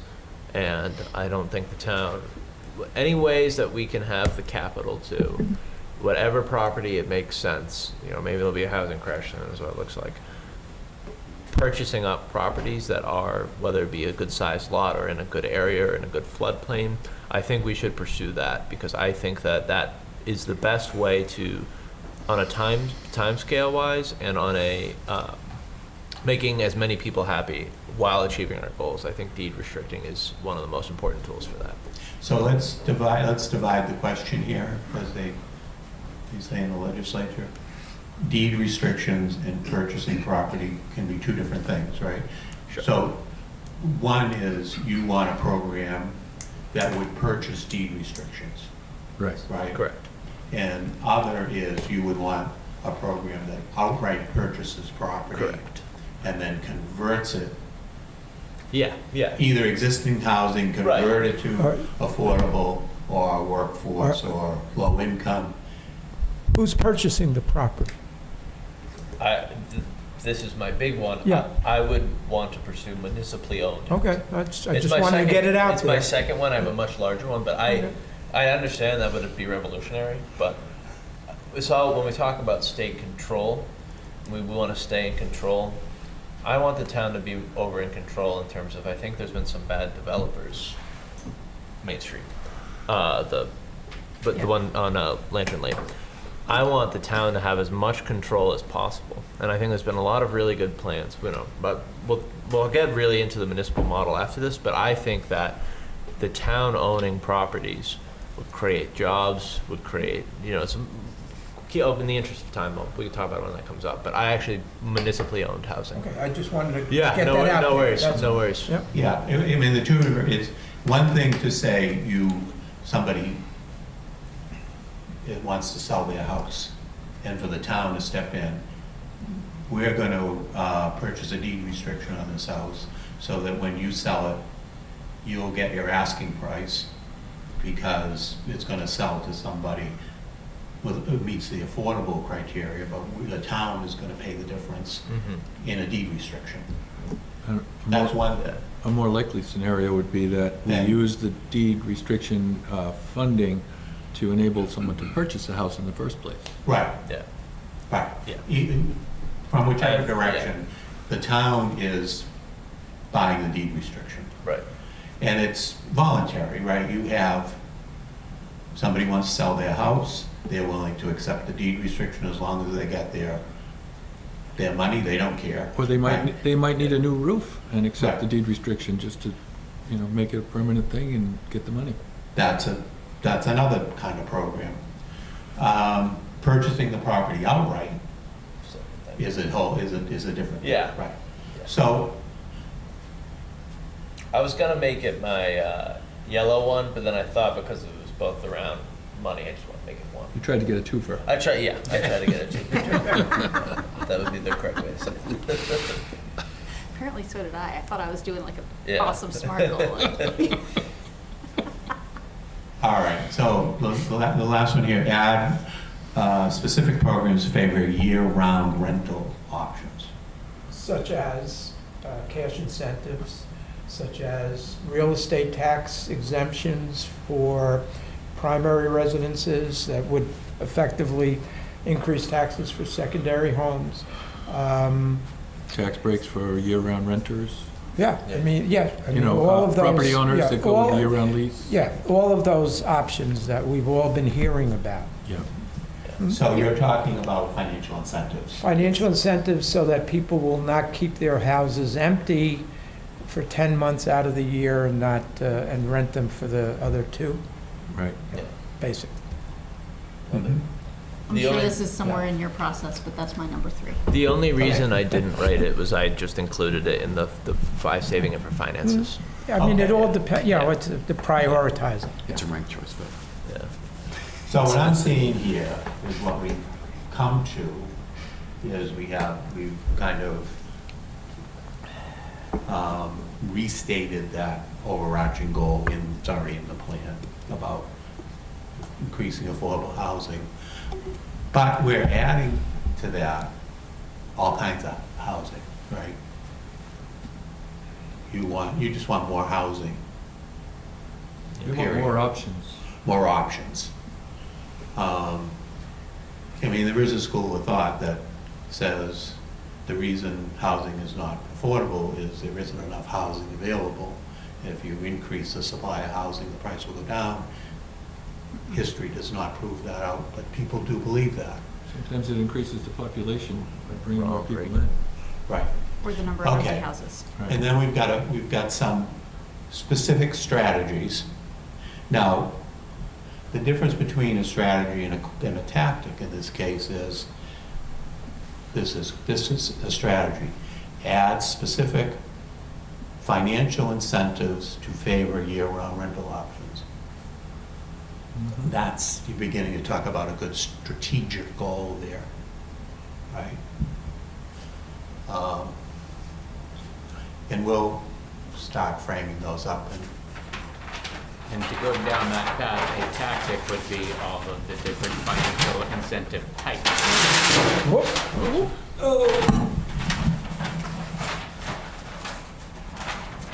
So, does that one nullify the whole housing? So now we need to build more second homes. This is what that means. Notes. Okay. On to the yellow. Your left one is not me. I think that those little brackets need to be lower. Number 2. This is micromanagement. I know. Can you see? I'm fine, thank you. Try to lower those if you can, the brackets themselves. Yeah, Okay. it's too top heavy. That may be They easier don't said than move. done. Need a screwdriver? Yeah. Actually, the brackets. I'm going to shorten Okay. these. Then I'm gonna move. I think the board is just soft for some reason. It's not a very rigid board.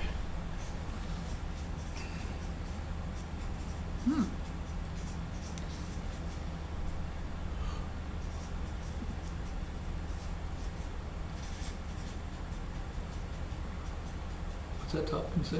Vienna? Vienna model. I will explain that. I was yes. gonna say, I want some more details on that. Is that a cocktail? No, you have to vote for it just based on those. Yeah, that's it. I mean, Vienna's got a lot going for it. That's, vote it, yeah, vote it and then I'll accept Yeah, maybe we could take a trip and check it out.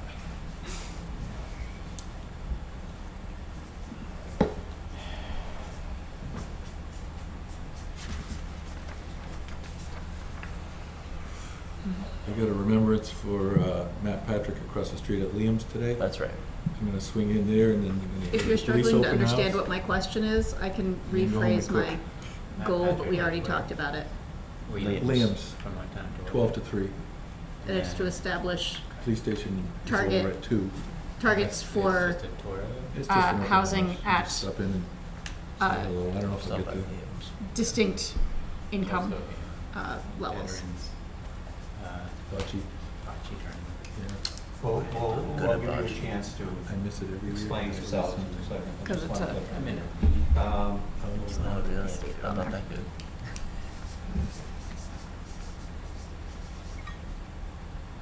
I ran Falmouth's team last year in the amateur soccer league. It was my thing. We were the best first half team and the worst second half team. Okay. Because I didn't choose enough guys for the bench. Second priority. All right. Yes. The Vienna model. So this goes back to municipally owned housing. Vienna made the decision in the 1930s that basically the decision that we're at now, where developers were building housing that was not affordable. Vienna went and purchased a bunch of buildings and developed a bunch of buildings in their downtown areas, and they called it social housing, where they own it and they operate it. I was thinking areas like whether we have close to downtown, we have large amounts of parking, that this is something that we should pursue. It's essentially a better run version, a municipally owned version of a housing authority. My problem with the housing authority is you're relying on the federal government, you're relying on the state government, and they're usually never in tandem. Right now, they're definitely not in tandem. They're cutting billions from them. It's an expensive initial investment, but then once you do it, it's not that expensive to maintain, and you would create jobs here in town in terms of building and running the housing, and then also the town controls the rates that it's rented out at. So it's a way to do rent control without actually needing the legislature to approve it, and without actually needing anyone else but the town of Falmouth to run it. It's the initial capital investment that is the biggest pushback to it. It can, though, work in tandem, in my view, with what I was saying on deed restriction, or the purchasing of housing, is we could just do it with existing units. Because the biggest pushback that I think you would get on this is people saying, well, that doesn't fit the character of the community. Well, we'll just build it to fit the character of the community. But if there's an examples of large-scale housing or large buildings where we could go and renovate it, that's actually what they did in Vienna. There was literally a castle. They literally purchased a castle and made it into housing. So this is a bold thing. To my knowledge, this hasn't been done anywhere in the United States. I know the candidate for mayor of New York, Zoran Mamdani, has proposed it in New York, but Madrid has copied this model. Denmark has copied this model, and it's worked in Europe. And I just think it would be something that we could pursue here. I think we could do that at the school administration building. Yeah, something like that. School administration, Morse Pond. There's, it doesn't have to be those exact buildings, but the process of changing our buildings to be municipally owned and ran, I just haven't been pleased with. If you give something to a developer, then only a certain percent is affordable, and then that gets into what's affordable. We can't really change that. This is something that we would have complete control of. We could also do the Depot Ave lot that we're planning to pave, but I don't know if that's really essential. We could consider putting housing there. Everybody clear on the concept? Yeah. Okay. And that ties exactly into mine, which is the next one.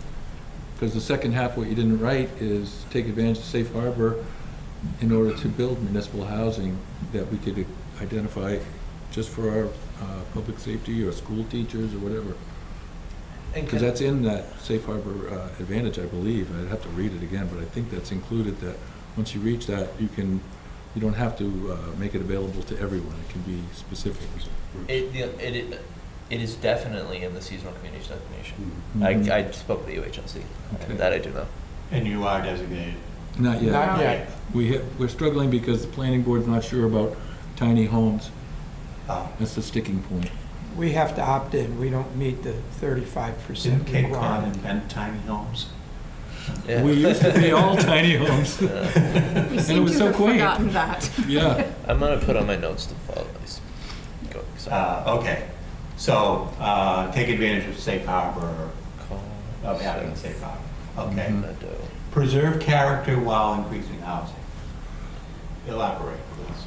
That's me going again to a higher level goal into which we add strategic directions and/or tactics. But the whole goal of that, in my mind, was things that we've already talked about: incentivizing adaptive reuse, a Vienna plan. We may find out the Vienna plan doesn't work. We have to go in a different direction, but it keeps the goal high. Updating zoning laws to allow the expanded use or the overlays or thereabouts of kind of what we talked about at the joint meeting the other day. Those kind of fold up into that, and balancing seasonal and short-term rental use with year-long is kind of that piece. But aside from adding inventory, what's the second most thing that we always hear is preserving character. So I think we have to acknowledge preserving community character while increasing the supply and doing that. And some of these kind of are strategies that we can take within that. So that was where my brain was on that one. Okay, good. Transfer fee is back. That's one word. That was- I think that was me. Okay. Yeah, something where you can double up. Support a right mix, I have. That's me. Okay. Goes back to what we were talking about before, and I'll share one way that I've been thinking about how would we figure out what the right mix is, because we can say as a high-level goal, those who work here should have a fair shot at living here, but I don't think we really know what that means in terms of what mix of housing we need. And currently, all of our housing price and all of that is based on area median income. The problem with that structure for determining what housing we build and how we price it is that the pandemic divorced where you live from where you work. And we saw an influx of people who live here but don't work here. And as a result, our area median income has shot up. And so I don't know if this is a feasible, attainable goal, but what I would love to understand is actually what is the area median salary offered, right? Not what are the people who already live here, because the people who already live here have figured out how to make it work. Not what's that income for the people who've already figured it out, but what is the earning opportunity? What is the distribution of earning opportunity within our community? And what is the housing distribution we would need to accommodate those people? Okay, devil's advocate, isn't that what the housing production plan is supposed to look at? I don't think they look at that specific number. It's always AMI.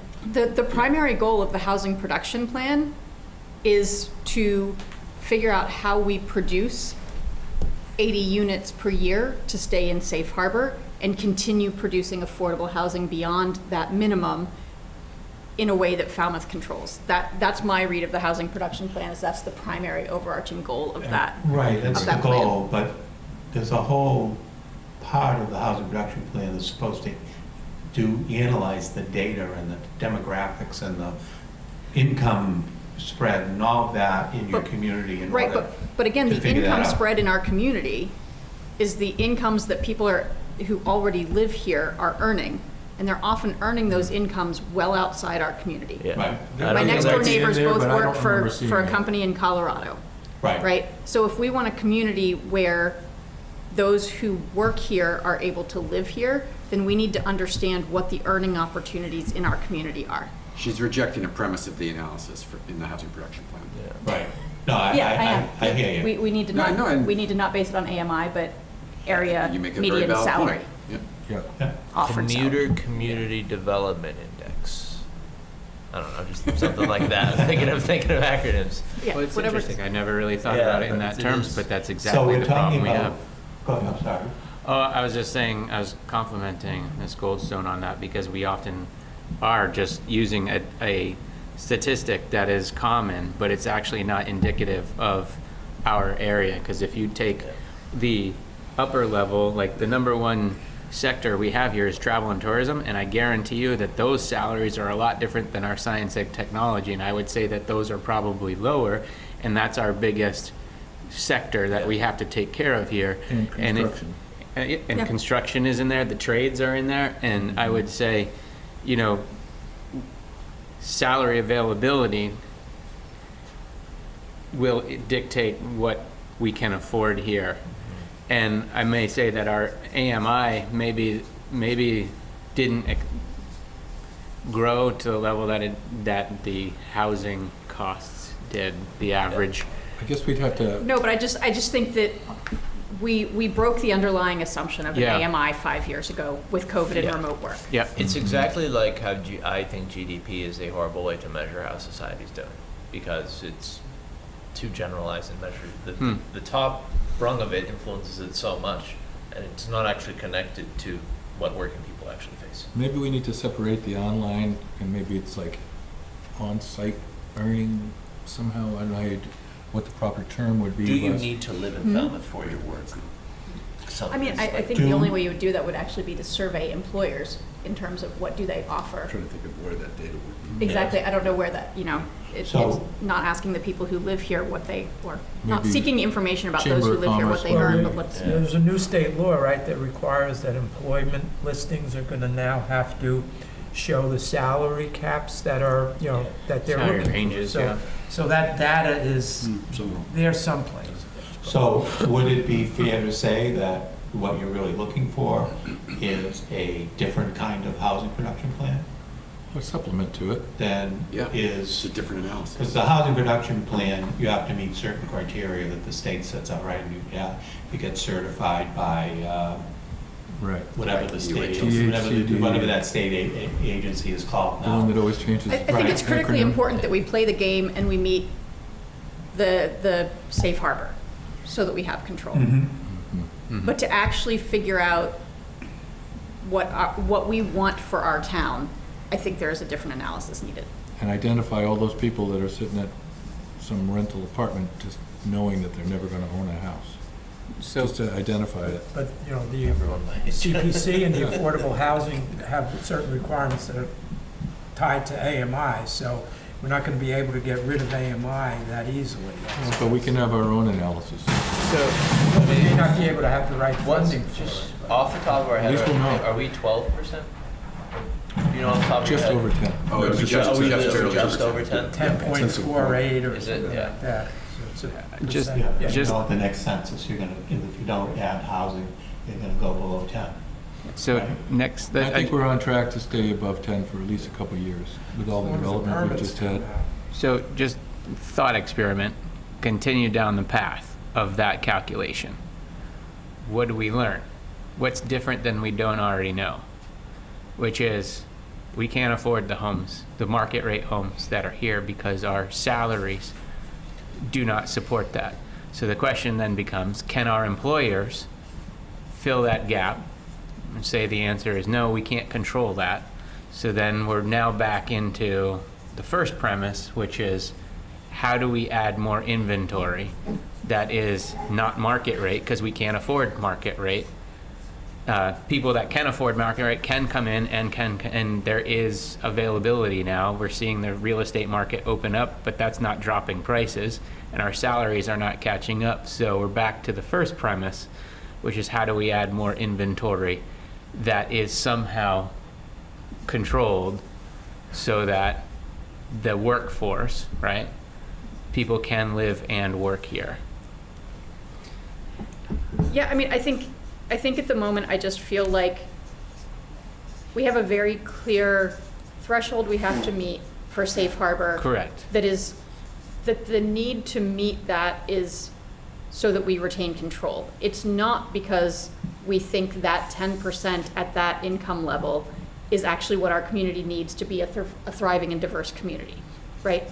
We don't know what the numbers are to have a housing stock that would allow us to have a thriving and diverse community. And so we're kind of taking a shot in the dark, and we say, well, let's add a little bit more at 80%. Let's add some more at 120, but we don't actually know how much of that we need. And for that matter, I had an aha moment at a school committee. The consultant that did the building needs assessment for the school district last year said something that was a glimpse of the blindingly obvious, that we've been adding a lot of 1 and 2 bedroom housing. If you want to add families, you need 3 bedroom units. With the housing that we've been adding and that we have currently slated, she looked at all of the housing currently in the pipeline. We were slated to add something like, I can't remember the exact number now, but it was like less than 50 students to the district. But that right? So we're doing all this talking about families, but we're not actually adding housing. So I feel like we don't have the information to inform decisions at a really granular level about what is the housing we need to add. So then taking the formula would then allow us to then figure out the mix. Right. What is the mix what that is we necessary, need? And then to that we can add in our high-level goals. Like if we do want more families to live here, we can't just do 1 and 2 bedroom. We need 3 bedroom at this level. But I think we had been finding that the developers all wanted to do 3 bedrooms. Right. So we had to push them to do the smaller units. If you look at the whole inventory of the town, we don't have too many 1 and 2 bedroom. We have too few. That's why the new ones are concentrated on 1 and 2 bedroom. That's a good thing, I think. And you have to incentivize that because they make more money with the 3 bedrooms. It's a full value home. That's why I want to own it, which is why I'm arguing for this expensive initial investment, but we actually get to decide what we do with it. Yeah. Okay. So, I think I have a pretty good idea where you are here. Number 3.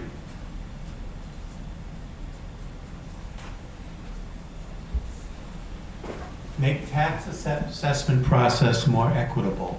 The way I read that, whose was that? Mine. I read that you're advocating, I'm going to put words in your mouth, for a graduated property tax.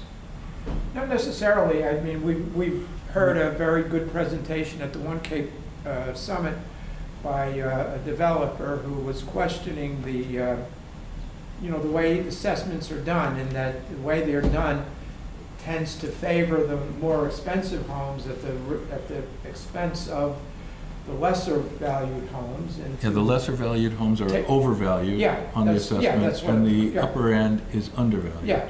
So if you make it more equitable, we may be able to generate more taxes and alleviate the stress on the lower assessed taxes, homes that are paying too much in tax. And even though he was from out of state, where was he from? I don't remember, from, but he did have a Barnstable North demographic. Carolina. This is why I was late this morning, is I Asheville. was trying to print out the Barnstable County report, a copy for everybody. I read it when I was. And my printer jammed. You sent it to me. He was from Asheville, North Oh, Carolina. that's right. Yeah, Asheville, North Carolina, that's right. So that's what I was referring. So, you're talking about making the process more equitable or the assessments themselves? The assessments. Okay. Yeah, we need to look at the assessments and determine if they're accurate or if we're being too generous with the upper end. Because that could be a huge revenue stream that we're missing just by accident. Yeah. So Okay. I totally agree that we need to do this. I have that sitting in my parking lot for the financial stability goal because Yeah. I see the impact. I see that serving two purposes. Right. One is it is just the right thing to do morally to make our tax code fair. And the second is that it could generate, we are leaving thousands of dollars per home at the highest income, highest property value on the table, and the town needs revenue. So I see it as a revenue generator and a morally right thing to do, but not necessarily a housing strategy. That's how I felt with all my stuff. Okay, you do realize that the assessing process is strictly mandated by law, and assessments have to be certified by the Department of Revenue. So, and it's based on market, based on sales. This analysis, what we saw this week, shows that in fact, when you compare sale value to assessed value, it is not equitable, that comparison, that there is a different ratio of assessed value to sale value at the low end than there is between assessed value and sale value at the So, high end. Dave, So what are we're you- talking about is correcting Can that. you email me that? I will gladly email you. Yeah. It's from the Harris School. Did we get the email So- report? don't I know. had texted it to Jack because we talked about it. I will gladly, at the next 'Cause he break, said we were all email gonna it get it, to but I everyone didn't. for informational purposes. Okay. Please don't reply all. So, that's an interesting thing to pursue. Continue to incorporate housing production plan in the strategic plan. We all know what that means, right? Address aging and vulnerable communities. That's me again. Okay. I'm actually going to say that this should be a different priority. I think I want to take my fourth and bring it to 3, which is ensuring sustainable, basically tying housing to our wastewater management plan, our expanded housing goal to the wastewater and water. We learned that at the joint meeting the other day. Making sure that what we are doing is sustainable and resilient. So I think it brings in wastewater, water availability, and coastal resiliency to that. And that's like the third level. To address this one specifically, aging and vulnerable, I think that is another way to look at it and make sure that we have age-friendly housing, because we're at an impasse right now because of interest rates and whatnot. People aren't downsizing because there are no options to downsize and stay. That is one lever that we could potentially help with. Expanding partnerships is kind of in there. We have good partnerships. I say Falmouth has wonderful partnerships because we have so many people working in on that. But then I think there's an emergency housing part of this. When we think about vulnerability, we have emergency housing needs for people that need something right here and now, and we don't have a big shelter system, if you will, but even just housing in case of financial circumstances change. So that was my one here, but I respectfully request that I bring the other one forward. You had too first. many sticky notes. I had too many sticky That's why notes. you gotta have 2 or more. Well, we'll get to the other one. Nothing's written in concrete yet, so, or probably ever will be. Financial incentives to support year-round housing stock. Now, this is a little different than the last one because this is all housing stock, not just rental. Is that? Year-round. Well, I think talking year-round is basically getting rid of many of the second homes somehow, I don't remember that. right? Okay. Is that yours? That was not mine. That might mine was have the been earlier- mine because I said rearranged that- my priorities at the last I said that minute. at the last one. I think that was mine. I would say in my mind that addresses both second homes and short-term rentals. Right? It's about ensuring that we have year-round, that more of our housing stock is being used for year-round residential purposes. I think I wrote this. Or did you read Could I see mine? I don't actually. I swapped my. I swapped my. Who's on first? I was saying I swapped all of my yeah. priorities at the last minute and. Yeah. So this So is directed at short-term rentals and what else did you say? Second home. Second home. That was one of mine. Think about it, I can't remember. Okay. This is like the housing version of butts and seats, Yeah. bodies and beds.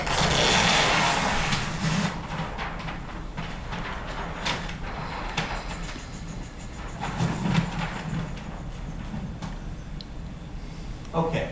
4, we have seek legislation to increase affordability levels for CPC funding. This is for housing.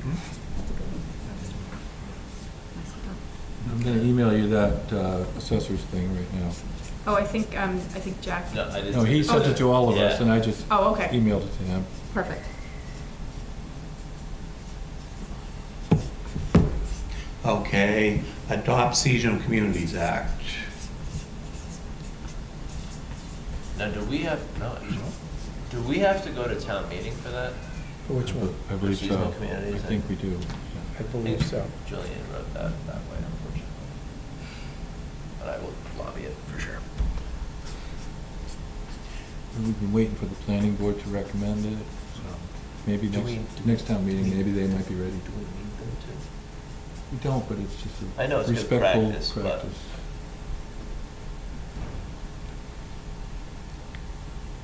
If we don't see it coming, we can maybe, I know we only are required one joint meeting per year with the planning board, but after a long time of not doing them, maybe we could have another very targeted joint meeting with the planning board regarding seasonal communities. yeah, after town meeting, maybe. I think our mistake was having it as part of the whole agenda. I think it requires a special one-issue meeting with the You planning. just said it as Maybe we should its go own to- meeting. Maybe Yeah, we as should its go own to, meeting. Yeah. go to their meeting, Yeah, I like that. do it Because because that they way. have a less agenda. Yeah. I like that a lot. Maybe they could start their meeting a little earlier, and then we could stay. I was happy with the Enterprises article on it. That was good. On the Mhm. meeting. Thank you, Enterprise. Okay. Increase affordable levels for CPC funding. So I understand what that is. CPC, you can't fund workforce housing, for example. You can't fund 100%. Not only that, AMI with there's an CPC. AMI limitation that would seek to increase it to like 140% of AMI to be able to get some CPC funding. I mean, Right. that's That the would be proposal. legislature, right? Right. I believe so, yeah. Right. And there's a lot of people who want to see that happen. Mhm. Adopt Seasonal Communities Act. Increase density Yeah, in downtown. You used the term densify, Densify. but increase density in Yeah, downtown. this is something that's come up a couple times, but I think again where it makes sense. So a lot of buildings here on Main Street where I know that you could expand upon and make. Liam's already has a couple of great 1-bedroom, 2-bedroom apartments above it. More of that we can do, where it doesn't. You build things where people are close to. For American standards, close to public transit. Close to public transit, could be close to their jobs, close to downtown, social areas. Areas where I think would incentivize having seniors and young people, which is what we're starting to miss out on, because younger people want to be closer to the transit, closer to downtown activities and nightlife, and older people want to be closer to their social services, senior centers right there. I think the best way to do that, in the short term even, is to work with people, business owners here on Main Street to expand upon what we currently have, so we don't get projects like the one we got on Lantern Lane. So the very last one on the list is mine, and it's very much aligned with that, which obviously we don't update zoning, but working with planning board, I don't know if you were talking about this as needing a zoning change, or if you're talking about just kind of the building construction aspect of it. The reason I talked about it from the construction standpoint is what you said, is we don't change the zoning. Right. Personally, I would love to see our zoning, and we've been moving in this direction, but better aligned with smart development principles. which would include Yeah. targeted density. And there's more to it than that, right? But the targeted density is a big part of it. The way that we have, through a number of choices we've made over the past 30 years as a town, kind of regulated ourselves into sprawl. Yeah. And would love to see us move away from that. I think we have, it just hasn't happened yet. That Mr. Cod residential overlay was a big step forward with that. Unfortunately, the underlying zoning still remains. So in But I fact, think it's there's also, made it more we saw more complicated. opportunities at our joint meeting with the planning board when we were talking about duplex, triplex, and ADU by right Oh, yeah, in a larger townwide. part of the town. But it doesn't even necessarily need to be like the whole town, right? If we were to think about where is there public, like, does it align with cultural districts and business districts to have targeted density? So, yeah, obviously, those are conversations that This will are joint with the require- planning board and then, but I think for the part Jack's talking about on Main Street, it's already doable, but Yeah. it's a Yeah. financial barrier because they gotta come up to the fire code safety with the sprinklers. Those are old buildings that when you start to work on them, you have to do the whole thing. Becomes cost prohibitive. But if we put enough financial incentives, if there was access to funding for the initial start of work and then tax breaks going forward, if they keep it year round, maybe then we could incentivize it enough that it might happen. My bill is already pretty high for what I've been proposing, but, So- yeah. And of course, the right amount of density, so the developers will develop right. If you go through the process and, take a couple of years and redo your zoning in the downtown, and you still don't have enough density for a developer to find it cost effective to develop, it's not, you wasted your time. In our case, I think we're more talking about the real estate, the property owners that are there now, because they have these existing businesses with these vacant storage rooms upstairs that could be apartments. Or theoretically, it could be. Or they don't have a So- second floor. That's what I'm thinking. And, Some and so buildings we I build think this what thing for. you're talking about is a nice kind of thread the needle between construction and incentive on zoning. We can recommend zoning and do an overlay and say, in the future, we want anything new that's coming or replaced, have the 2 stories. From the construction point, having been part of, we'll build it strong enough so we can build it later. That just doesn't happen, and I don't think many of the buildings are built to have a second story, to your point. And it's, the ROI is not there for the individual owner of that one property, but if we can incentivize and thread the needle, that's where it's gonna be.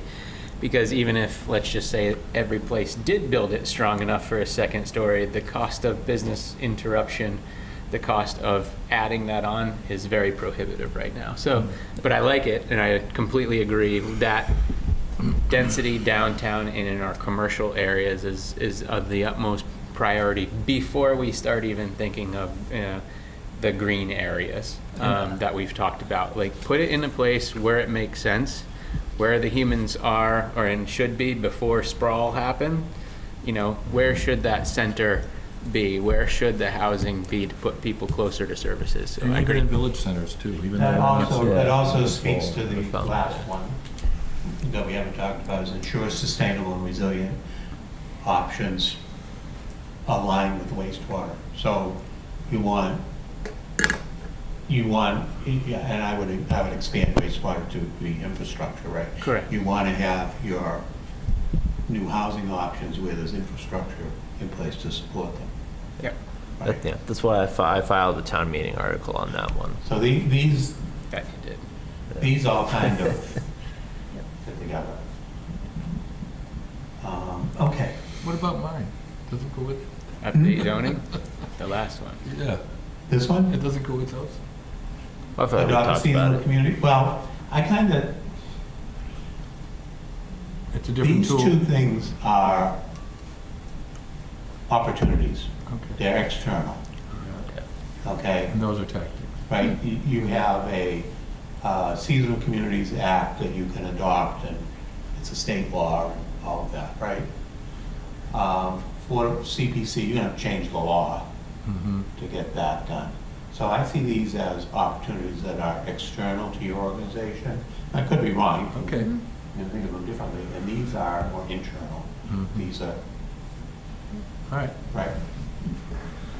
Okay.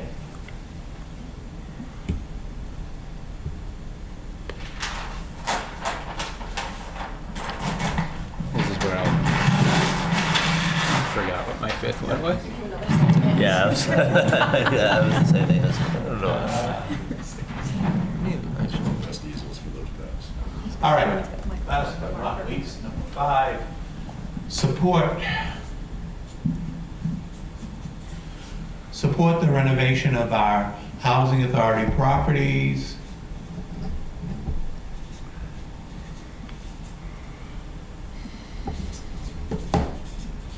Oh, that was mine.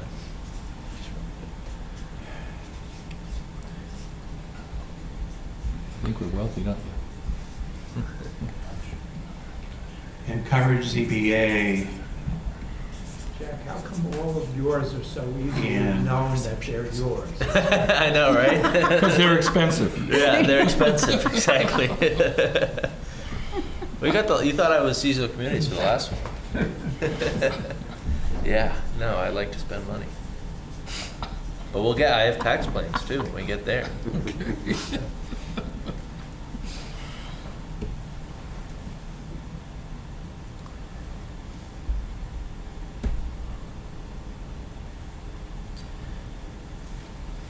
I'm going to ask about this one. I'm not going to write it down yet. Betcha it's mine.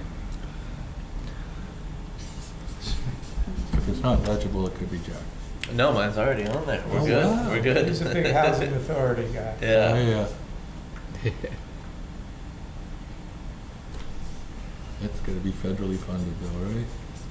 There's gray area, and I think there's going to be. All right, let's legislation deal with changes.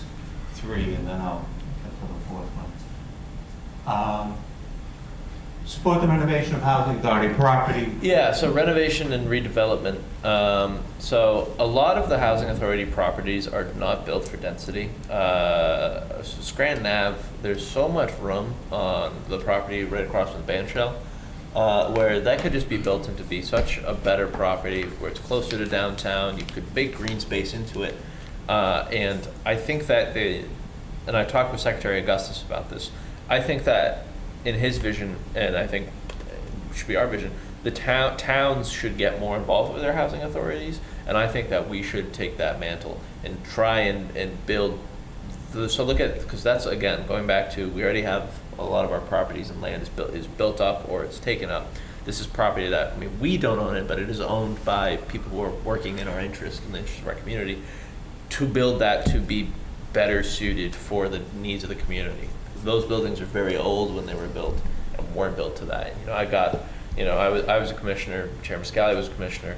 There's a lot of complaints about the quality of those, and those are our constituents at the end of the day. And a lot of vacancy due to condition. Exactly. So I think it is critical.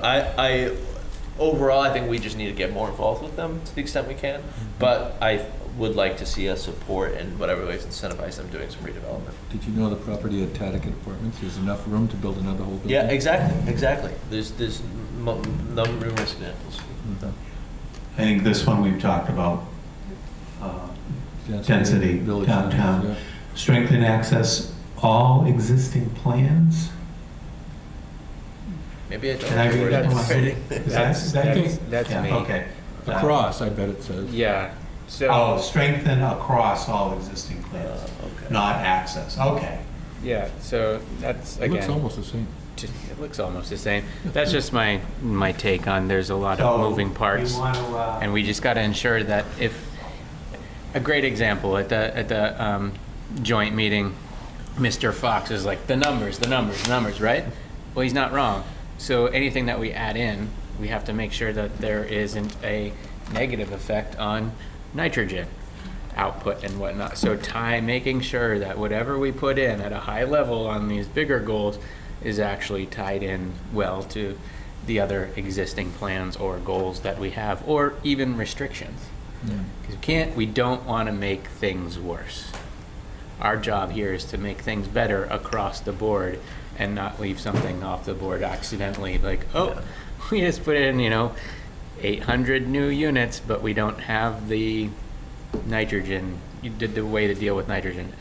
You're never going to nail it down completely with No. these broad goals, but each project has got to be evaluated on Yeah. an individual basis. Correct. I think the bigger point here is just integration of the plans. So if we set an overall goal, kind of put those integrations within that, the goal or whatever, just so we know we have cross-reference. And then if you happen to be looking at a housing production plan in isolation, it has, again, integration back into ours. People can see the natural linkages between the two. And then, it's similar to how you built the capital improvement project budget. You linked back to the financial policy, right? Because you made it clear that that's how they flow, and I think that's our goal. That was the state piece there. Got it. Consistent with recent legislation, ensure that relevant town departments assist in reducing the time the permitting process takes. Okay, now that I read it out loud, I know. That's fine. I see you fit a good amount in there. Do you think our lunch is at Town Hall? Streamline zoning. What's that? Do you think our lunches are at Town Hall? No, they have instructions to deliver it. Just because you went to town hall. What'd you get? Steak dip salad. And what, No, wait, That one you're what was the recent legislation? I went lamb.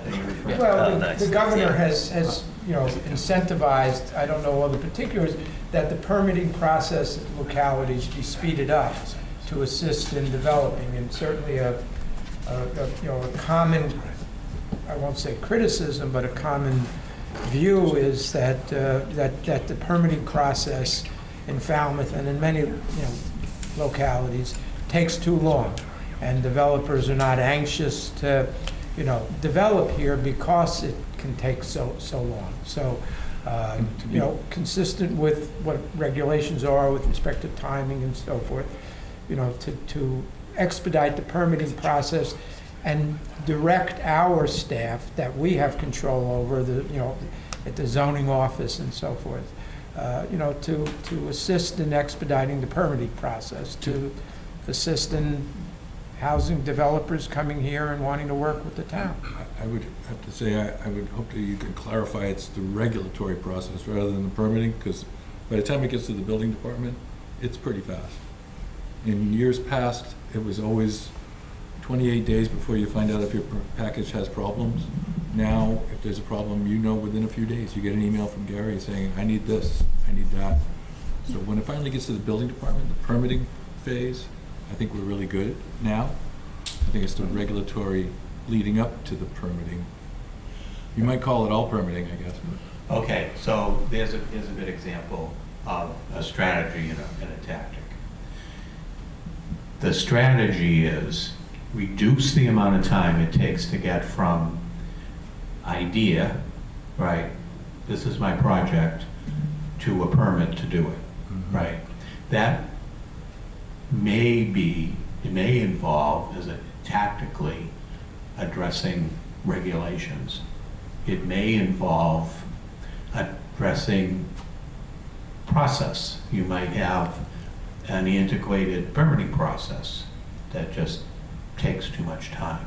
I don't know if you have online permitting. We did. Partially. Okay, but so there are elements in there that you might want that might be different to address. So I think this is a good strategic goal. Reduce the time to obtain permits, right? That includes everything before you the building inspector actually signs the document, right? Is that clear? It is. I didn't actually have a fifth one that I submitted, and so I might offer a slightly different version of that, which is I would love to see it be not only faster, but also easier to get to a mutual yes. So making it clearer what the town is looking for, what constitutes a yes, right? It is sustainable, it has water, wastewater, affordable housing. What are all those things that we're looking for that would make us happy to support a project? Pre-approved plans. Pre-approved plans, like what are those things that we can do to make it easier, not only faster, but easier for a developer to have and develop a viable idea that the town is happy with. Right, and there's different ways to do that. Yeah. Okay. So those are our housing. I don't think we're gonna get to a second one. Those are that's our housing. Mike, is lunch being delivered? So, Maybe. Yeah, it is, just to the wrong place. Yeah. Oh. So we're in communication with Steve, so they're gonna have a shift here, so. Yeah. Oh, okay. Give us a few more minutes. All right. So, I should have worked Steve on at it. town hall. That's good. It's bonus just having lunch. I know, it's great. Absolutely. Good. Okay. Let's see. Yeah. It's all good. We got bagels. all right. I'm gonna start with a relatively easy one, transfer fee, right? That was on a few different lists and different priorities, so Yeah. I'm gonna start with that one. So how do we make this a SMART goal? Well, we've already petitioned the special legislation to get the home rule, petition to get permission to do it, but it needs action from the legislature. So we're kind of in a holding pattern. Now the county government is taking up the initiative to, have a public conversation about it, to reinvigorate it. And then the sustainable, the Seasonal Communities Act may bring it back. It was in the Seasonal Communities Act last time it came out, but it got removed. It was one of the elements that got pulled out during the legislative process. I'm hopeful that it comes back again, have another shot at it that way. So the county, though, filed it as part of their charter is what they're trying to do. That's a different angle.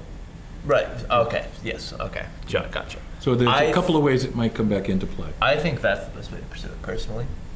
Talking with Dan, our delegate's obviously going to vote yes.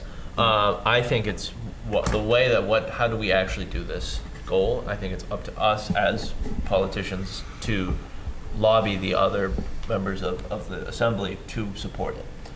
It's the Upper Cape ones, to my understanding, that need the most work. And as a town on the Upper Cape, I think that we should have conversations, attend that meeting on Wednesday, a letter of support, perhaps, to get that to happen. Well, right now, they haven't framed exactly. I don't think we need another infrastructure, another bureaucracy to manage the money. I don't trust the state legislature to pass it. That's not works in the state legislature. I agree. So I'm gonna, go ahead. I'm gonna ask a question. Is this really a goal? I don't think this is a goal, is what I was about to say. Okay, I'm leaning there too, but go ahead.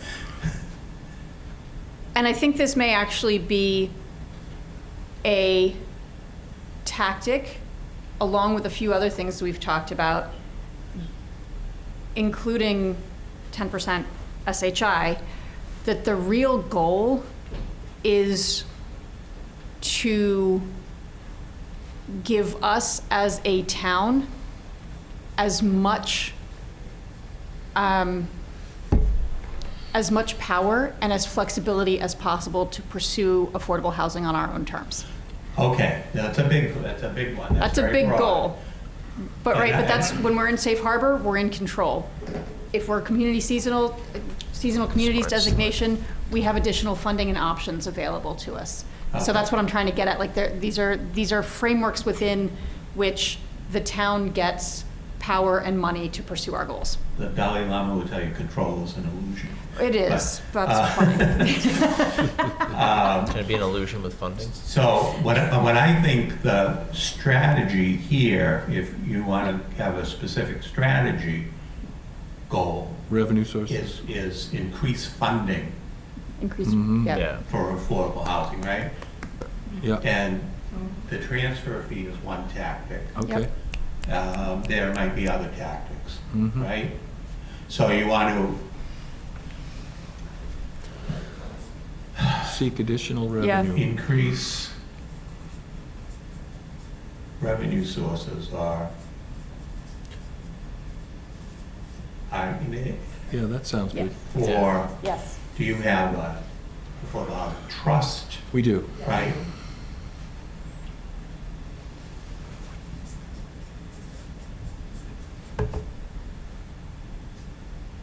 Okay. How are you gonna measure? Question, did you just supersede transfer fee into? He's saving paper. Yeah. Okay, all right, cool, good, all Yeah, right. so we're no longer talking about the goal being transfer fee. We're talking about the goal is increasing revenue sources, Okay, okay. having more revenue sources for the, and transfer fee is one potential. And transfer, yeah, Yeah. okay. Yeah. So how do you measure that goal? If there's more money in the affordable housing fund, we Right. monitor that level of it. We Money at into one point, funds we per identified the need to fund that trust $4 million a year at that time. And we haven't really kept up with that, but there's been times when we've been up to 4 million, but lately it's more around 1 or 2. Big gap. I mean, maybe it's a question for Peter, but do we have the ability to impose impact fees ourselves? On what, the short-term rentals? No, on development. When a developer develops a property, right, there's an impact to the infrastructure of the community. You know, some municipalities assess an impact fee. Maybe we do, and we just don't use it. Well, I don't know where the the commission- authority comes from, but if it's an authority that rests with us on our own, maybe something, and maybe you know. I think it would have to be in your bylaws, there'd have to be something in your bylaws, either Yeah, zoning or but if general we, bylaw. but So- do we have the control to do it? AI overview says that town meeting has that ability, Right. not Right. us. But No, we I could mean, have town I meeting. don't do it. want, yeah, I mean, Yeah, if yeah, it's town meeting, that's fine. I don't want to have to go to the Okay. state legislature No, with we a would neighbor have for a to, home. I think he According- said it already, we'd have to amend our bylaw Yeah, through he's town right. meeting. There would be, but there would be limitations, because I mean, that's a question for your town council. You want to enact an impact fee on development, you want to draft a bylaw that does that. There's going to be certain state law limitations. But it looks like we I can't can list them do for it. you right now, but you need to do That's that, something if we you should don't already consider. have something. Yeah, Like that. Okay. Is attainable like a yes or no? Yeah, is it attainable? I think so. A lot of these. And, okay, it's attainable. Is it, it's relevant, obviously, right? Yeah. Because, and time. What, couple of when do years, you want to see an increase in the the impact fee. funding, in the Yes. bottom line? of- Yesterday. 2 years, 2 years from now would When probably be is that- realistic. When is that, when do you think it's attainable? 2 years. Well,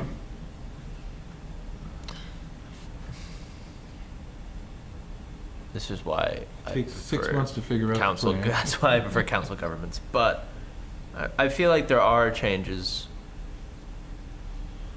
Yeah, I mean, I want to find a way to say a year, where you can do. I think you can do a year if we can adopt residential exemption by the end, or by the end of my year term. I think that is a doable goal by the end of 2026. Have that adopted.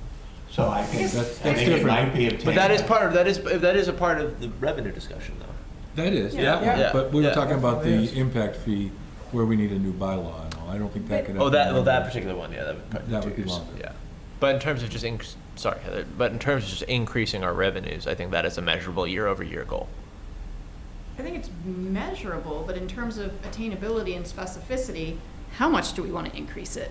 I mean, some of these things that we're talking about are going to take time and they will create larger increases in, but if the goal is to increase revenue going into the Affordable Housing Fund, Yeah. there's a whole range of tactics. Right. And we could see an increase, That's his job. Yeah. right, we could see an increase in the next year. Yeah. But how much do we want to see it increase? That informs the tactics we have to pursue, or how we prioritize the tactic is how big of an increase and how quickly do we want to see it. And we should probably talk percentages as opposed to Yeah. Right, so binary. Jack, you've Yeah. thrown out $1 million a year instead of $800,000 a year being allocated to the Falmouth Affordable Housing Fund. Right. Right, that came up during our budget discussions. Is that the number that we want to aim for? Do we want to see it increasing by 200,000 per year? Like, is it constantly increasing, or is there a total goal that we want to see, that we want to get to as the annual allocation? Like, Well, like I said, we started off with 4 million, and then we said we would keep funding it as projects come on the horizon. Right now, the horizon there's not a lot on it, unless what we come up with. well, Jack's got plenty of ways that we could spend in affordable housing. I got things to spend. Well, we have to come up with our own initiative. Right, so I mean, I feel like, again, and I hate to say, like, hate to be the one sounding like a scientist who says we need more data, but like, what are we trying, what is that fund there to, what are we trying to spend that fund on? How much do we need to put into it, and then how do we get that? Especially with the residential exemption, there's so much math that needs to happen on how much money would that bring in if you do XYZ%, so. And it's flexible on, depending on what development you got. If you have development that only needs $50,000 per unit subsidy because it's a big giant box, it's easy to build, that's one thing. And if you got an affordable housing, like the Falmouth Housing Trust, they need $140,000 per unit because they're making 100% affordable. Right. Let's not get hung up too much on these terms. Attainable doesn't mean absolute, right? Doesn't mean it's in the realm of the possible. It's possible, right? So what's up? You know, and we don't have to decide this now. You can think about this between now and the next section. But I think a percentage per year is a good benchmark to put on this. Because we want to increase revenue into the Affordable Housing Trust Fund by 20% a year, 10% a year. I appreciate From that. what baseline? Where we are right now, I guess. Yes, Well, it's different every year. Yeah, I appreciate that, because I think something that we're battling at the previous or the current strategic plan is everything's squishy. It's kind of like, continue working on this, and it's like, okay, well, Nothing to measure. you could read a look like? page and be like, well, we're continuing it, versus the binary question of increase. Well, if you put 25 more cents into it, we have increased. So I agree I think, and to your point, you know, let's be a little flexible here in the first year, because we don't know how much we can actually move. But like, as a team, we can figure out, okay, what's an attainable percentage for us to go after, knowing that the next year we can increase it to a different number and we can update it. But thread that needle. Just remember that you're sitting now currently 1/4 of the way through a fiscal year, so you're probably not going to increase its revenue. Yeah, that's a realistic part. You know, like, when are you going to measure that? Are you going to measure that at the end of a fiscal year? Next time we do the budget, we just. Are you going to, you know, what is Well, the it's not really balance in finished. that account on June 30th, 2026? Or what is the balance of that account on December 31st, 2027? What date are you looking at? Yeah. So if we were to set a goal of year-over-year increase in revenue into that fund, I would say a minimum for that. Right now, what we're doing is flat funding it with an absolute allocation each year to the Affordable Housing Fund. Well, none of the costs going out are flat. We have inflation and increases in construction costs and everything else. So I would say that matching inflation, or roughly where we see that, it should be the floor of, like, we should be putting at least enough more money in there every year to match the increase in. I'd set a larger floor.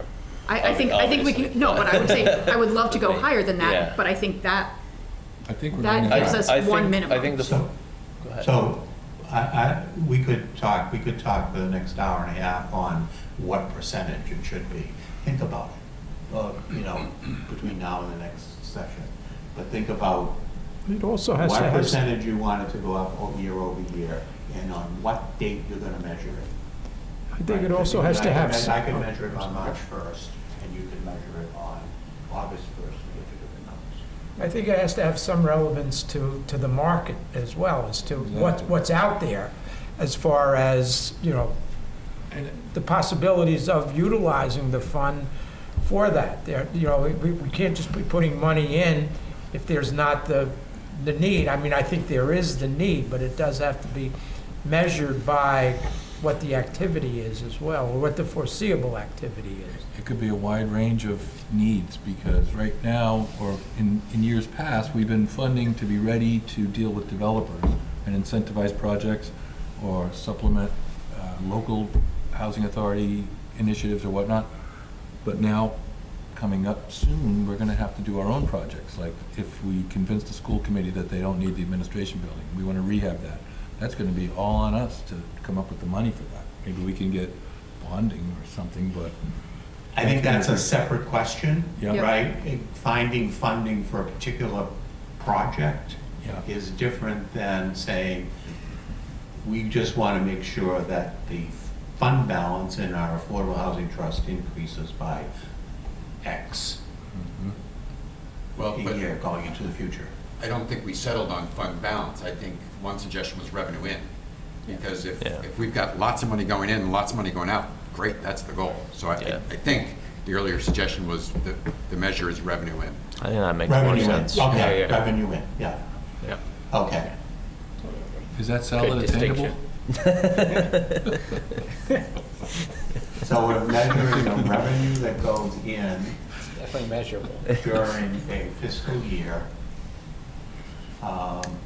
And we want to see that amount of revenue going in increase by a minimum of X%. How much did we put And in you're this gonna year? I think didn't about even the pay percent. attention to it, do you know? Okay. Fiscal Food is policy here. said 800K. Is that right? So lunch is here. Why don't we take a few minutes and grab anything, and then we'll keep working on these while we. We also have to agree upon what is the purpose of the deed restriction, right? Yes. You know, are we looking for incentivizing, year-round housing, rentals, what is really the goal of what we want to do? Traditionally, it's just been to ensure that it's a year-round house, Yeah. whether it's ownership or rental. And I think that is kind of more where I'm leaning, just because it's part of our larger goal where we are trying to create all different kinds of housing. So I don't think we need to restrict the deed to just a certain, other than it being year-round. Jack, your mic's not on.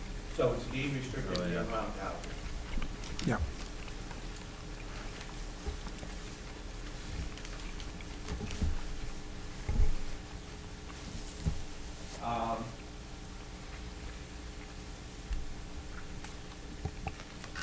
All right. 3, financial incentives for rental. Well, wait a minute, before we move on from 2. What's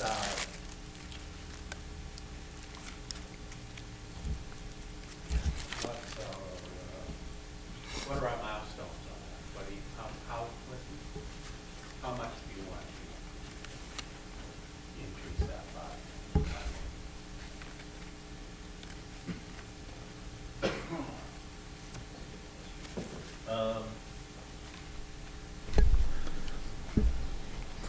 What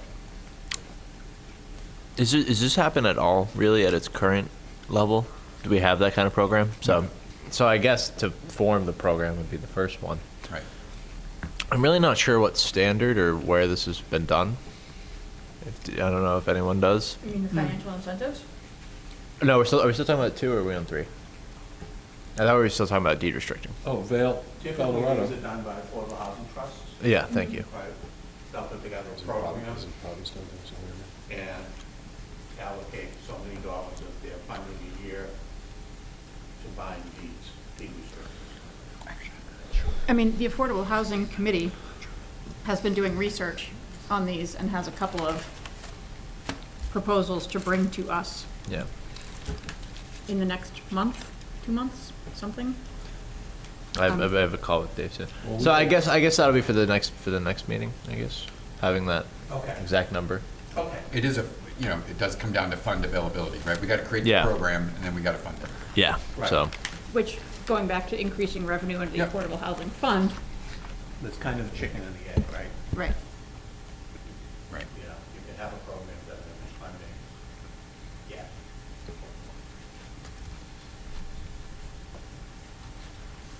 Okay. It's also chicken and egg because we could get those estimates of what it would take to spin up a program, and that's going to inform how much we need to increase revenue into the Affordable Housing Fund. You want to increase the number of deed restrictions. You know it's gonna be in the Affordable Housing Trust committee or this area. That's who you're accountable for. I hate to say fully accountable, but that's the responsible. Yep. That's where it lives. Oh, sorry. No, that's all right. That's on our list too, lapel mics, wireless mics. It's all right, I tend to move around a lot. So you want to, you know who's responsible, it's the Affordable Housing Trust Board, right? You want them to develop a program, but when do you want them to have that program in place?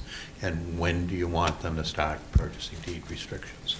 You don't have to answer all the questions about, it's up to them to go and come back to you and say, all right, we heard you, Select Board, we share your goal, we want to do this too, but we can't get this program in place until 6 months after you want us to, right?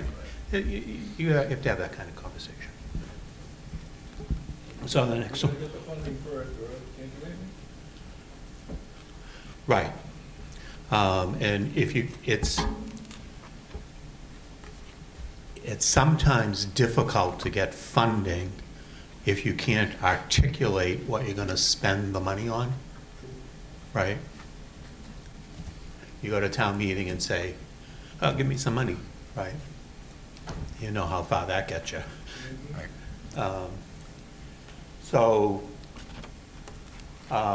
Financial incentives.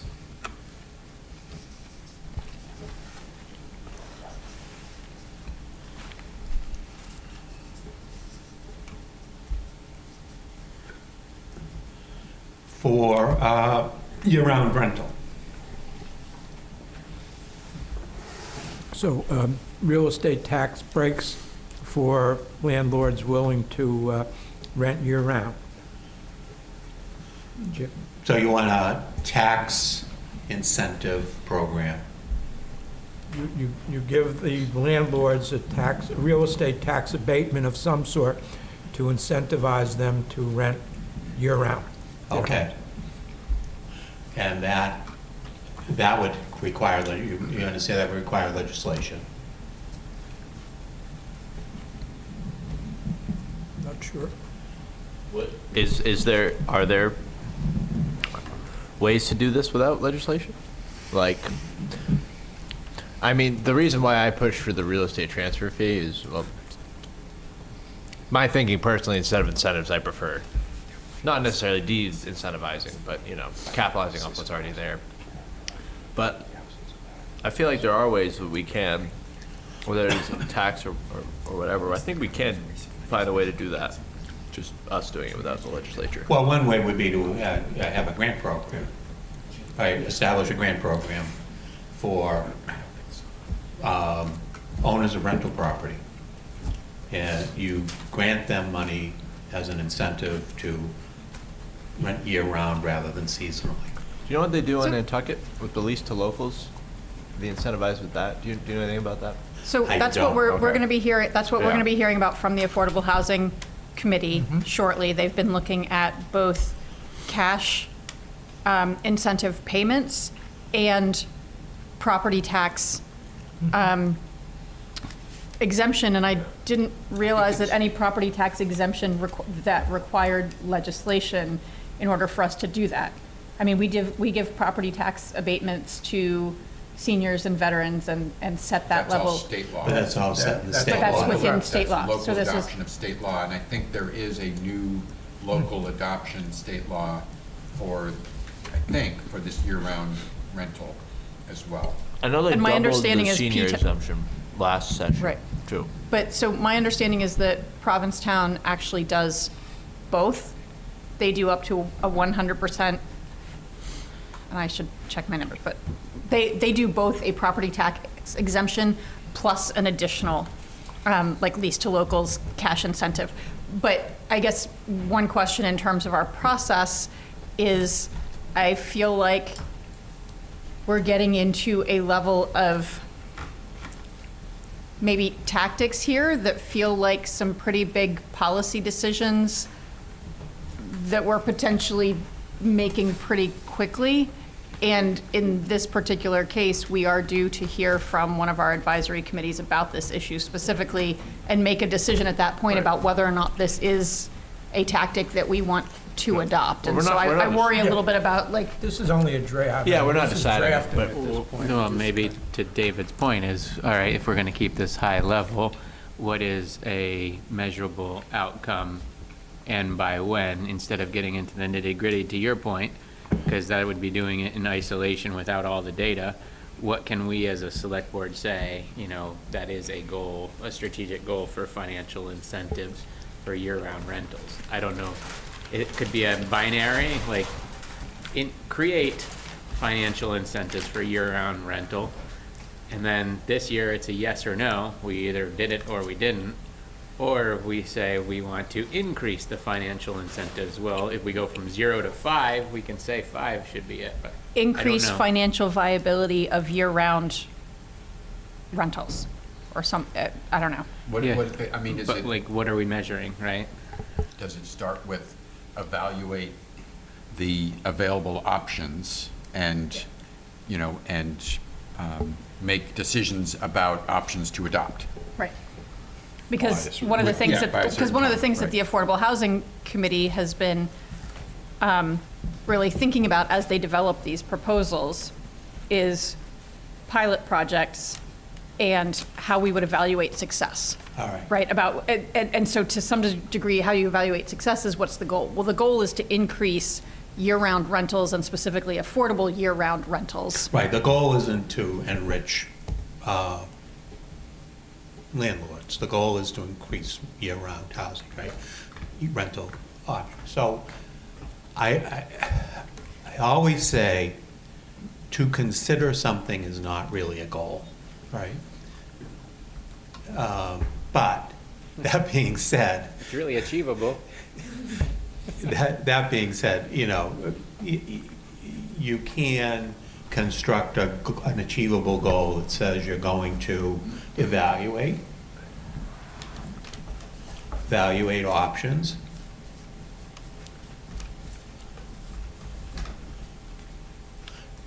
you're going to enlist the support or the expertise of the Affordable Housing Committee, right? They're your who, right? Your when is, milestone number 1 is, they're already looking at this, right? They've already been looking at it. We'll All be right. receiving proposals within the next Milestone month. 1 That's my is your understanding. report from the Affordable Housing Committee on potential financial incentives to increase year-round rentals. Right? I guess I still have a question as to whether this is the goal or if this is one of our tactics. Well, I think it's a goal. I think the tactics come in when the Affordable Housing Committee comes in and says, yes, we think these are the viable ways to increase, to create financial incentives. We think these are the viable ways to create more year-round rental opportunity. You're not deciding what those ways are, what those methods are. You're saying you want to get a report from them based on their evaluation, what the town can do. I was just in the restroom, but municipal housing as a goal, is that right, what you wrote down for the first one? Or? That is, that is Yeah. on the list. Good, yeah, okay. Yeah, just haven't making- got there yet. Yeah, thank you, yeah. Okay. So you can make that a goal, and many places do, The goal is to figure it out. and have a plan in place by a certain date. Right? We should So just write that it down. does go beyond evaluate options, right? Right. You're gonna make some decision within, and whether it's 6 months, a year. Right, so, first milestone, you want to get a report by December 31st, 2025. Next milestone is you want to make a decision by the end of the first quarter Yep. of '26. Yep. Yeah, '26. Those would be your milestones. And then your finish line is you've established at least one program that will result in more long-term rental housing. Right? Something like that. Okay. I think I can articulate that for you. All right. So then we have, so nothing there. There's a point of process question. I went into this thinking you were facilitating the review and our update of the strategic planning process, but you in fact are going to help us draft these revisions as a knowledge-based expert, correct? Right.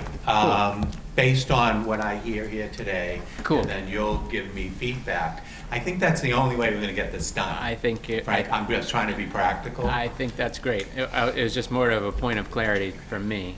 Yeah. Because moderating is one thing, and I think your expertise has been phenomenal in this, in collecting our thoughts the right way. Yeah, because I think that one of the things that always aggravated me to no end when I was a town administrator was sitting at a board meeting where a board tries to write a sentence, get the sentence perfect.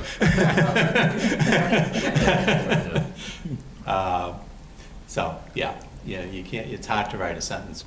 Yeah, it's hard to have 5 people write a sentence. That's what I'm getting at. So, I think that was all the number ones. Because we've kind of boiled them down.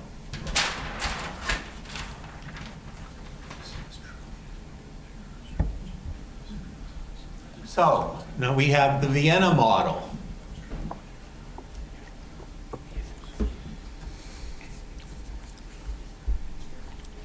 Yeah. I mean, you kind of got it with municipal. Yeah. That's essentially what it is. Municipal. Yeah, it's pretty much that. Okay. Yeah, so I'm happy to advocate for that under the municipal one when we get to it. So you want to, there are no municipal-owned houses. There is no municipal, so you want to create municipal-owned housing. Yes, bingo. Okay. I'm going to put it over here. Create municipal-owned housing. That won't bleed through on the wall, will it?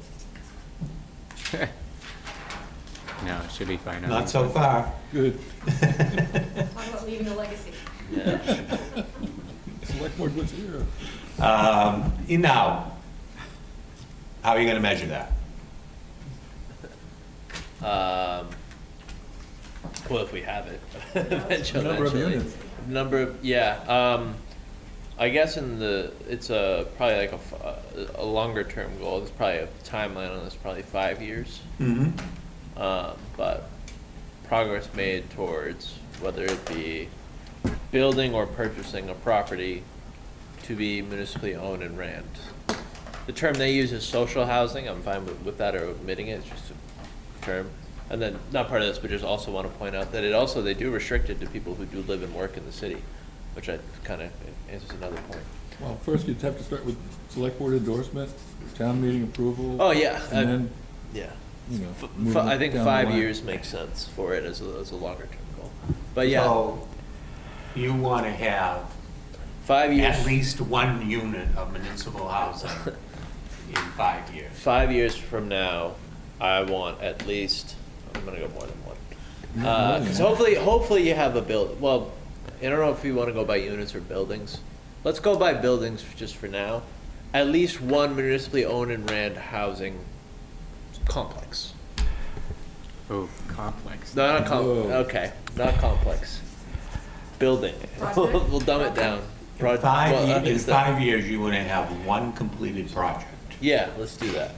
So, just to play devil's advocate for a moment, Thank you, because I was ready to be the devil as well. are we in agreement that we as a select board want to do that? I'm in favor, but I'm just saying we're heading down a path that is a very specific thing that we haven't created before, and I don't know if we have. There's financial problem. Like, you spend a lot of money. We know this. So my complexity is this feasible? Are we heading? So I'd like to have later maybe the discussion about, and Jack, I don't know if you'd be willing to enter into the discussion about the town. You keep mentioning the town managing it. I think the town would need to be in control, but maybe you outsource the management so that we don't have to add additional staffing. It's a new model completely, but I'm open to it. I honestly have some reservations with respect to how involved the municipality will be with, managing the day-to-day management. And honestly, even owning it, to be honest with you. I think it's a pretty heavy lift to put forth in our strategic plan, not knowing, really where the community is with respect to us going down that path. Well, yeah, I'm not saying we adopt it today, but I'm saying, I guess that's my question is, can we back off and say, can we evaluate municipally owned?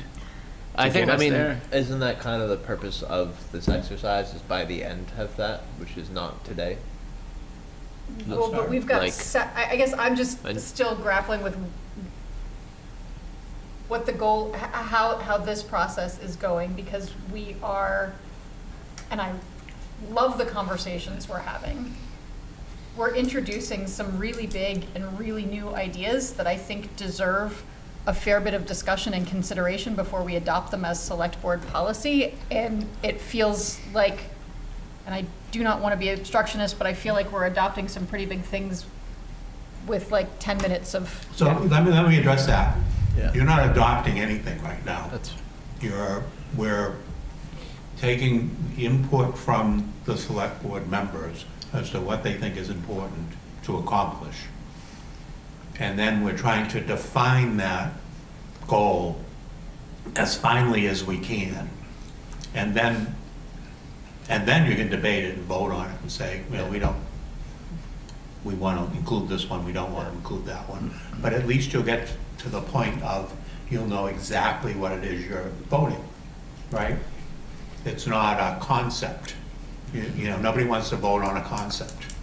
Right, but I do think there are some, there are obviously a variety of different goals and objectives that are being discussed, some of which are really sort of well-known and understood, and I think the board, is very close to being able to act on and support. And there are others like this one that these are new, big ideas, and, and I think that should be expressed. Yeah, it should be expressed. That's why you're here, right? Right. Absolutely. But when it comes to writing up the plan, I think if there are new big ideas that the board isn't sure about, then that tells you how to write up the goal. So this one would be evaluate the potential of a municipally owned housing program. Exactly. That's why I did my first one on deed restriction, because I wanted to have one that I could definitely do, and then my bigger one. But yeah, I think that when it comes down to the details of it, that's where, you guys come in and you would do that in terms of, as it was municipally ran, whatever, blah, blah, blah. But the thing at the bare basis that I'm advocating for is just a town-owned municipal housing project. And what would it do? Well, you can control the rates of it better. Right. And what would it do? Create housing. Right. Which goes back to the first thing that we did. So this is a strategy or a tactic within the first thing we talked about, which is increase the number of units. No. This is one tactic. It would be different because it could ensure municipal employees would have a place. But right. So then this is a potential tactic within ensuring that those who work here can live here. I think Nantucket has adopted such a program. They've bought housing for their municipal workers. A little more narrow, I think, than what is being discussed, because, as you said, it's for the municipal workforce. Right, yeah. So I go back to the first set of slides that we did, which was increase the number of units that are affordable and for workforce. And now we are addressing your point, the bigger like Vienna project and municipally owned. These are different vehicles for us to get to that. Perhaps instead of pre-baking it, saying we're going to go after municipally owned, maybe it's more of we want to go in a direction to evaluate. Well, I like what Peter said. Yeah. So where it's evaluating that I mean, option. recognizing limited time, I think what I heard you saying the process would be, which was maybe different than I'd understood, is that what you're going to come back to us with a draft that has a whole bunch of things that there may be one person on the board who really wants it and the rest of it, and at some point we will vote on each of those things being included in the strategic plan. Is that, because I guess my concern is, the reason I have concern about the pace is not that I don't want to make big decisions. I don't want to make them precipitously, and I want us to have, I want to understand what the consensus or decision-making process is for these things. When I put this together, I was thinking, 4 hours would be enough time to build consensus around a couple of these areas, and obviously I was wrong. And I did take the first hour to explain some things, so we'll have more time next time. So, kind of shifting gears a little bit on my feet here, is what I will do is I will take these goals, refine them, and I will put them on a spreadsheet that says goal statement, right? Who's in charge? What boards and committees are involved? Milestone 1, 2, 3, finish line, something like that. And then you can look at that. I'll get that to you before the next workshop, and you can look at that and say, yeah, this one makes sense, this one doesn't make sense, this one I'd like to tweak. And I don't think I should limit it to only our discussion today, because I would like to recognize the previous work of the select board to come up with the plan that exists. It is still a great plan. What we're doing right now is rolling some things up into bigger buckets and then kind of listing them as tasks or strategies that we can then add into your measurable goals. Because again, we're updating something to have SMART goals attached to them, assignments, right? But the other part is in filling in gaps that this board, see that need to be added in. So I guess to summarize, let's not forget the current plan in addition to what we've talked about. Right, and let's see where we are when we get to this list that I'm going to send back to you. See what's missing. That's what we need. That's the next step. See what's missing. Yeah. Did we throw a baby out with the bathwater while we were doing this? I think this is a very valuable exercise, and a lot of good things are being discussed that, I didn't necessarily think they would be discussed at this type of a forum with respect to our strategic goals. I mean, these are discussions we need to have. I'm just wondering, do we really need to even do anything with with the strategic plan? I mean, do we have to change it or update it? I mean, are we? I would like to. Yeah, well, incorporate new ideas. Well, I guess the point is that we may not all be in agreement on a lot of the things we've discussed, right? It's a discussion that we need to have, but do we need the pressure of 2 more meetings to, refine or revise the strategic plan at this point? I Well, it mean, looks it's like we're still gonna a need 6 worthwhile more. exercise. So the work is being done in these sessions that we have David engaged for. And Peter just mentioned, there's no definite timeline where the board has to make a decision. That's all I do think, that's Bob, what I wanted to get out. I do think it is important. This should be a living, breathing document, and it's a different board, a different. So, and I think it does need to be updated, reviewed, and updated periodically. But Yeah, I mean, ideally, you should update your strategic plan every year before you initiate your budget process for the next year, so that your town manager knows what your goals are when he and the department heads are putting together a budget. So, I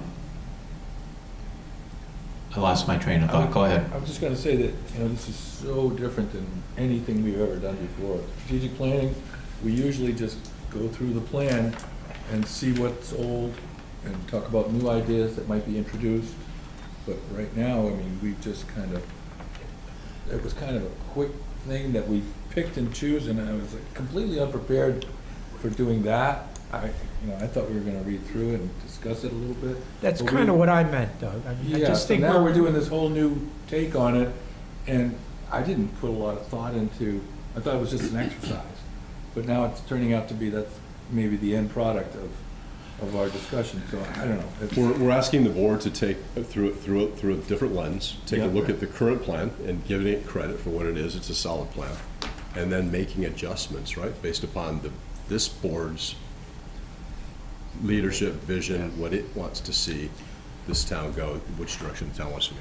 And new ideas that come forth. And that's why we asked David, so yeah, you're right, the past 3 years, this is my third iteration of doing this, it's been a different process. I thought it was timely, because the board is different, Yeah.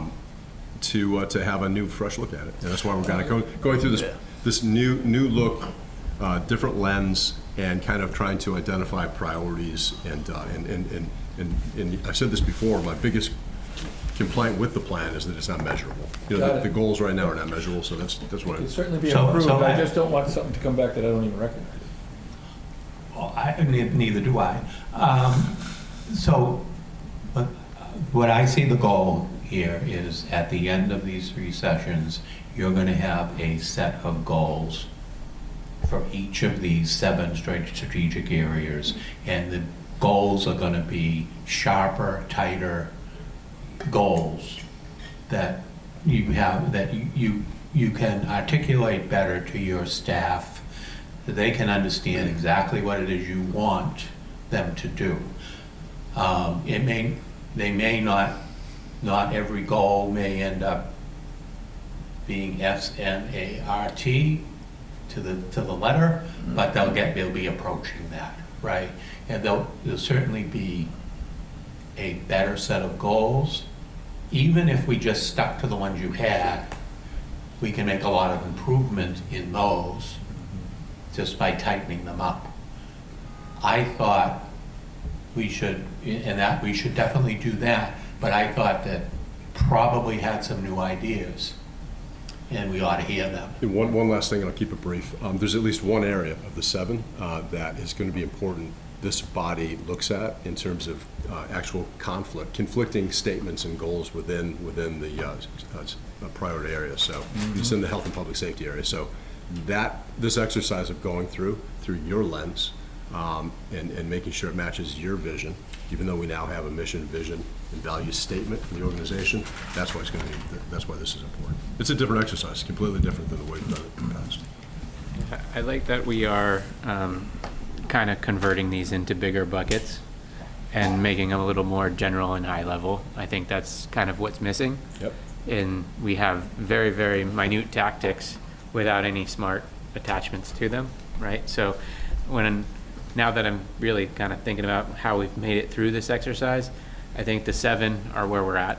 We need some reformat, but the way that we're going to get there, to get to that smart component, is to start and maybe this is your recommendation, which is what are the high level objectives and buckets within each of those 7 that get us to then, we can then kind of, as if we cut each bullet point out that's in there and put them into the buckets.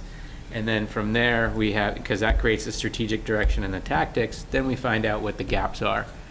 And then we can then also look at, not only the gaps, but the new ideas. And we can look at them in context to the existing plan. So it's what you're used to, and we're not just coming up with something willy-nilly, but it's basically just restructuring things a little bit and tightening it up with the SMART goals, so that when we get to safety and health, we can have that bigger discussion on something that's conflicting, but we know which bucket it's serving. I think at the end of the 3 sessions, we're gonna have a product, and that'll be fine, but I think then we're gonna have to maybe give it to you guys and let you bring it to staff and come back to us and say, some of this stuff's not practical, not tenable, there's goals that are just not achievable, or you're sending us down the wrong path. Because it happens, you get guidance, and then you bring it to the people that have to actually do the work, and they say, what are they thinking? Well, let's remember, the next step in this process is to survey all those folks. So we're gonna get their input ahead of time.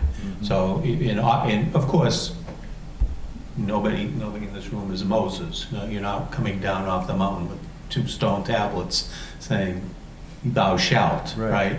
Of course, there has to be some give and take after this is done. And really, Doug, to that, I mean, where we're coming from, the staff had no prior involvement, so we were actually not making stuff. We were actually starting from ground zero. This is going to give us a higher kind of a place to start. And we can come back to you and say, look, we need to tweak this, modify this. Right. I don't think we blow it up. I think we stick with the vision, right? But we may come back with some suggestions, some edits as part of the discussion prior to adoption, right? Right. Of this, whenever that happens. I guess that's what I mean, is when are we expected to adopt the final product? Yeah, there's no time definite time frame. No, That's all I wanted to get out there. I'm wondering, this is, you're facilitating, so feel free to shoot this down. Having gone through this once, where, Doug, to your point, this is brand new for all of us, and I'm not sure all of us feel like we put exactly the right stuff out there and on our Post-its. Could we do some homework on the other, like essentially doing this first part, these are my 5, That's and send them to you? That's in my speech for the last 5 minutes today. Instead of doing that on the fly next time, like maybe we can all sit on our own and do that for the other. So why don't I go there? So the couple of things I'd like you to look at. There are 2 strategic areas in the plan: financial and economic stability, and there's one other one, and I'm going to put this in a memo to you next week, right? That don't have very many goals existing. They might have 1 or 2. But you think about really focusing on those for the next session.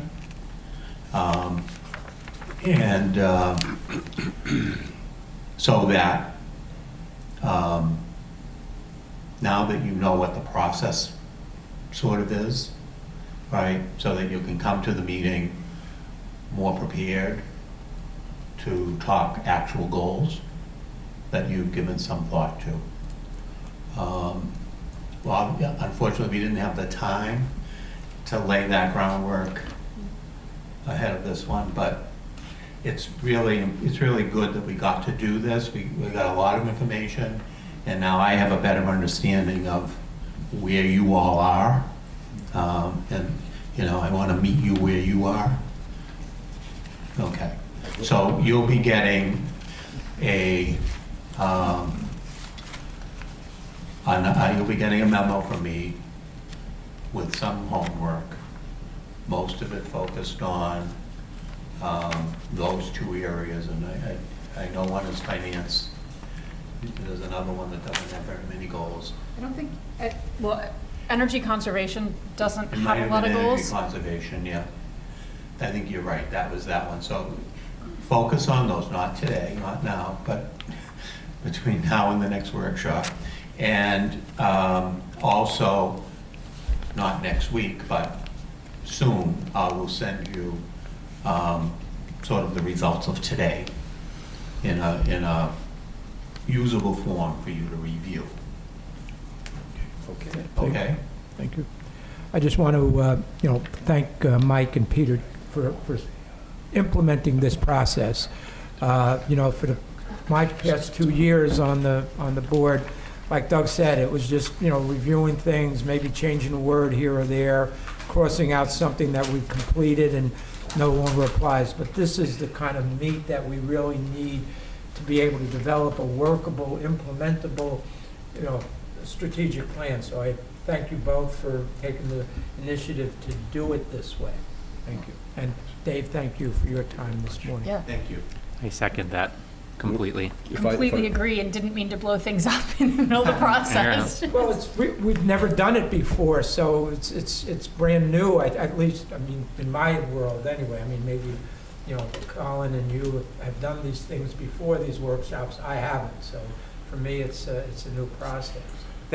That's really one of the purposes of these kinds of workshops, is to kind of, I wouldn't say blow things up, but deconstruct it, look at it, put it back together again. And Reverse engineering. Go ahead. I just want to throw out, so to give you some context as far as the amount of time you'll have to kind of dig into this and chew on a little bit, we're looking at the third week in November due to some scheduling, David being unavailable. So we're looking at November 22nd as a date that, and I haven't put this out to you yet, but if you could, get back to me with your availability for that third week in November, I'd appreciate it. My birthday is the 23rd. Yes. Third full. It's a Saturday, but I think it's the Saturday, the 22nd. 22nd? I think it's the It's 22nd. the Saturday before Thanksgiving. It is, it is. Yeah. Oh, it's a late Thanksgiving this year. So we haven't done this before. And then as a select the board? third one, are we still looking at December December 6th? 6th. December 6th. December 6th. I So think we the did next that. two are going to be very close together. Yeah, So but there's a that's gap why- in between this one and this one. I'm good for both. Yeah, those. Wait, the 22nd, what was the other one? December 6th, the third session, December 6th. 22nd, I will say that, December even though 6th. we haven't done this as a board before, the Falmouth Water Stewards did hire a professional facilitator several years ago, and it really did make us focus and more effective, and, our budget has grown, our projects are more effective, everything is more functional, because we had a professional come in and show us where we weren't, where we lacked organization. So I think, even though this was maybe a little bit of a surprise start, I think in the end it'll be a good way to refine our. And I appreciated just being able to get more of my broader thoughts on policy out. When we have 100 different agenda items, we can't actually say what we feel about certain items. It's frustrating. So I appreciate this format to talk about my big expensive ideas. We should have put big, expensive decisions. Beautiful. Oh, no. My one concern is that we've My only mic was on. done one thing, so we might need to, I don't know how the budget works, if you need approval or some kind of recommendation or what, but my guess is we'll probably need more than 2 more sessions based only on this one. And I don't know how that works, but I would fully support that as a select board member, that we might have to add in. I think we will have a lot of extra time. I think we do come ahead of time with our ideas, and we also took like an hour and a half explaining. That'll help. And this housing area, it is. As I looked at the 7 areas, I knew, well, the others are equally important, I suppose, but this had a lot of areas that needed to be addressed at this level. So I anticipated this one taking a longer time. It's so everywhere important that I go. even though it's not alphabetical order, housing is. It used to be affordable. It used to be affordable housing, and we changed that. there we Remember? go. So we That's took the affordable problem. off. Yeah. And it was listed third or fourth. Everywhere I go, It was housing changed is at at the first. top of the list. I don't know if this would make things better or worse, but I guess my question is whether, especially with energy conservation, where there are a few goals there, do we need to build it out? Or is there an opportunity? We've got this last goal that's water conservation. There's a lot of things in there, but I wonder if there's an opportunity actually to create one larger focus area that is like resource sustainability, and it's energy and it's water, it's weight, like those would be, I guess, sub goals within that one area. So I don't know if that's helpful or unhelpful. That's up to you, but it seems to me that you got a lot in that water waste, solid waste already. But certainly if you, on the energy side, if you're having trouble coming up with more than one goal, it might make sense to incorporate it in there. But think about the goal. Let's see where, I I'd guess say it let's depends see on the where it level goes. of the goals that we're setting as to whether I have more than one, but. Yeah. I might also ask the chair and Mr. Renshaw and Mr. Johnson-Staub that before our November meeting or our December or any there afterwards, any select board meetings that we have coming up where we might have a knowledge gap or we haven't received a series of updates, let's just say at the November 22nd meeting, we're going to discuss the topic you're talking about. If there are existing updates that are needed to the board from existing committees, this would be a nice time to get those. But also any other, maybe someone has already given their update, but that should be in the room so that when we sit down, not only are we bringing our own body of knowledge, which I will say, and admittedly so, is limited in some aspects. I happen to know a bunch about housing, right? But now we have a bigger body of knowledge from which we can work to then just figure out what the big buckets are and then what the tactics are. So I don't know how that maps between the two, but it just needs a little map. One other thing I'm going to ask you to do when I send you the homework assignment, and I'll need a really quick turnaround on this. If you have a question that you want posed to your department heads, to your board and committee chairs, let me know so I can include it or something like it in the survey. So I have my little wish list of new ideas. How do we fold those in one at a time as we did here? Yeah, the survey is going to be more,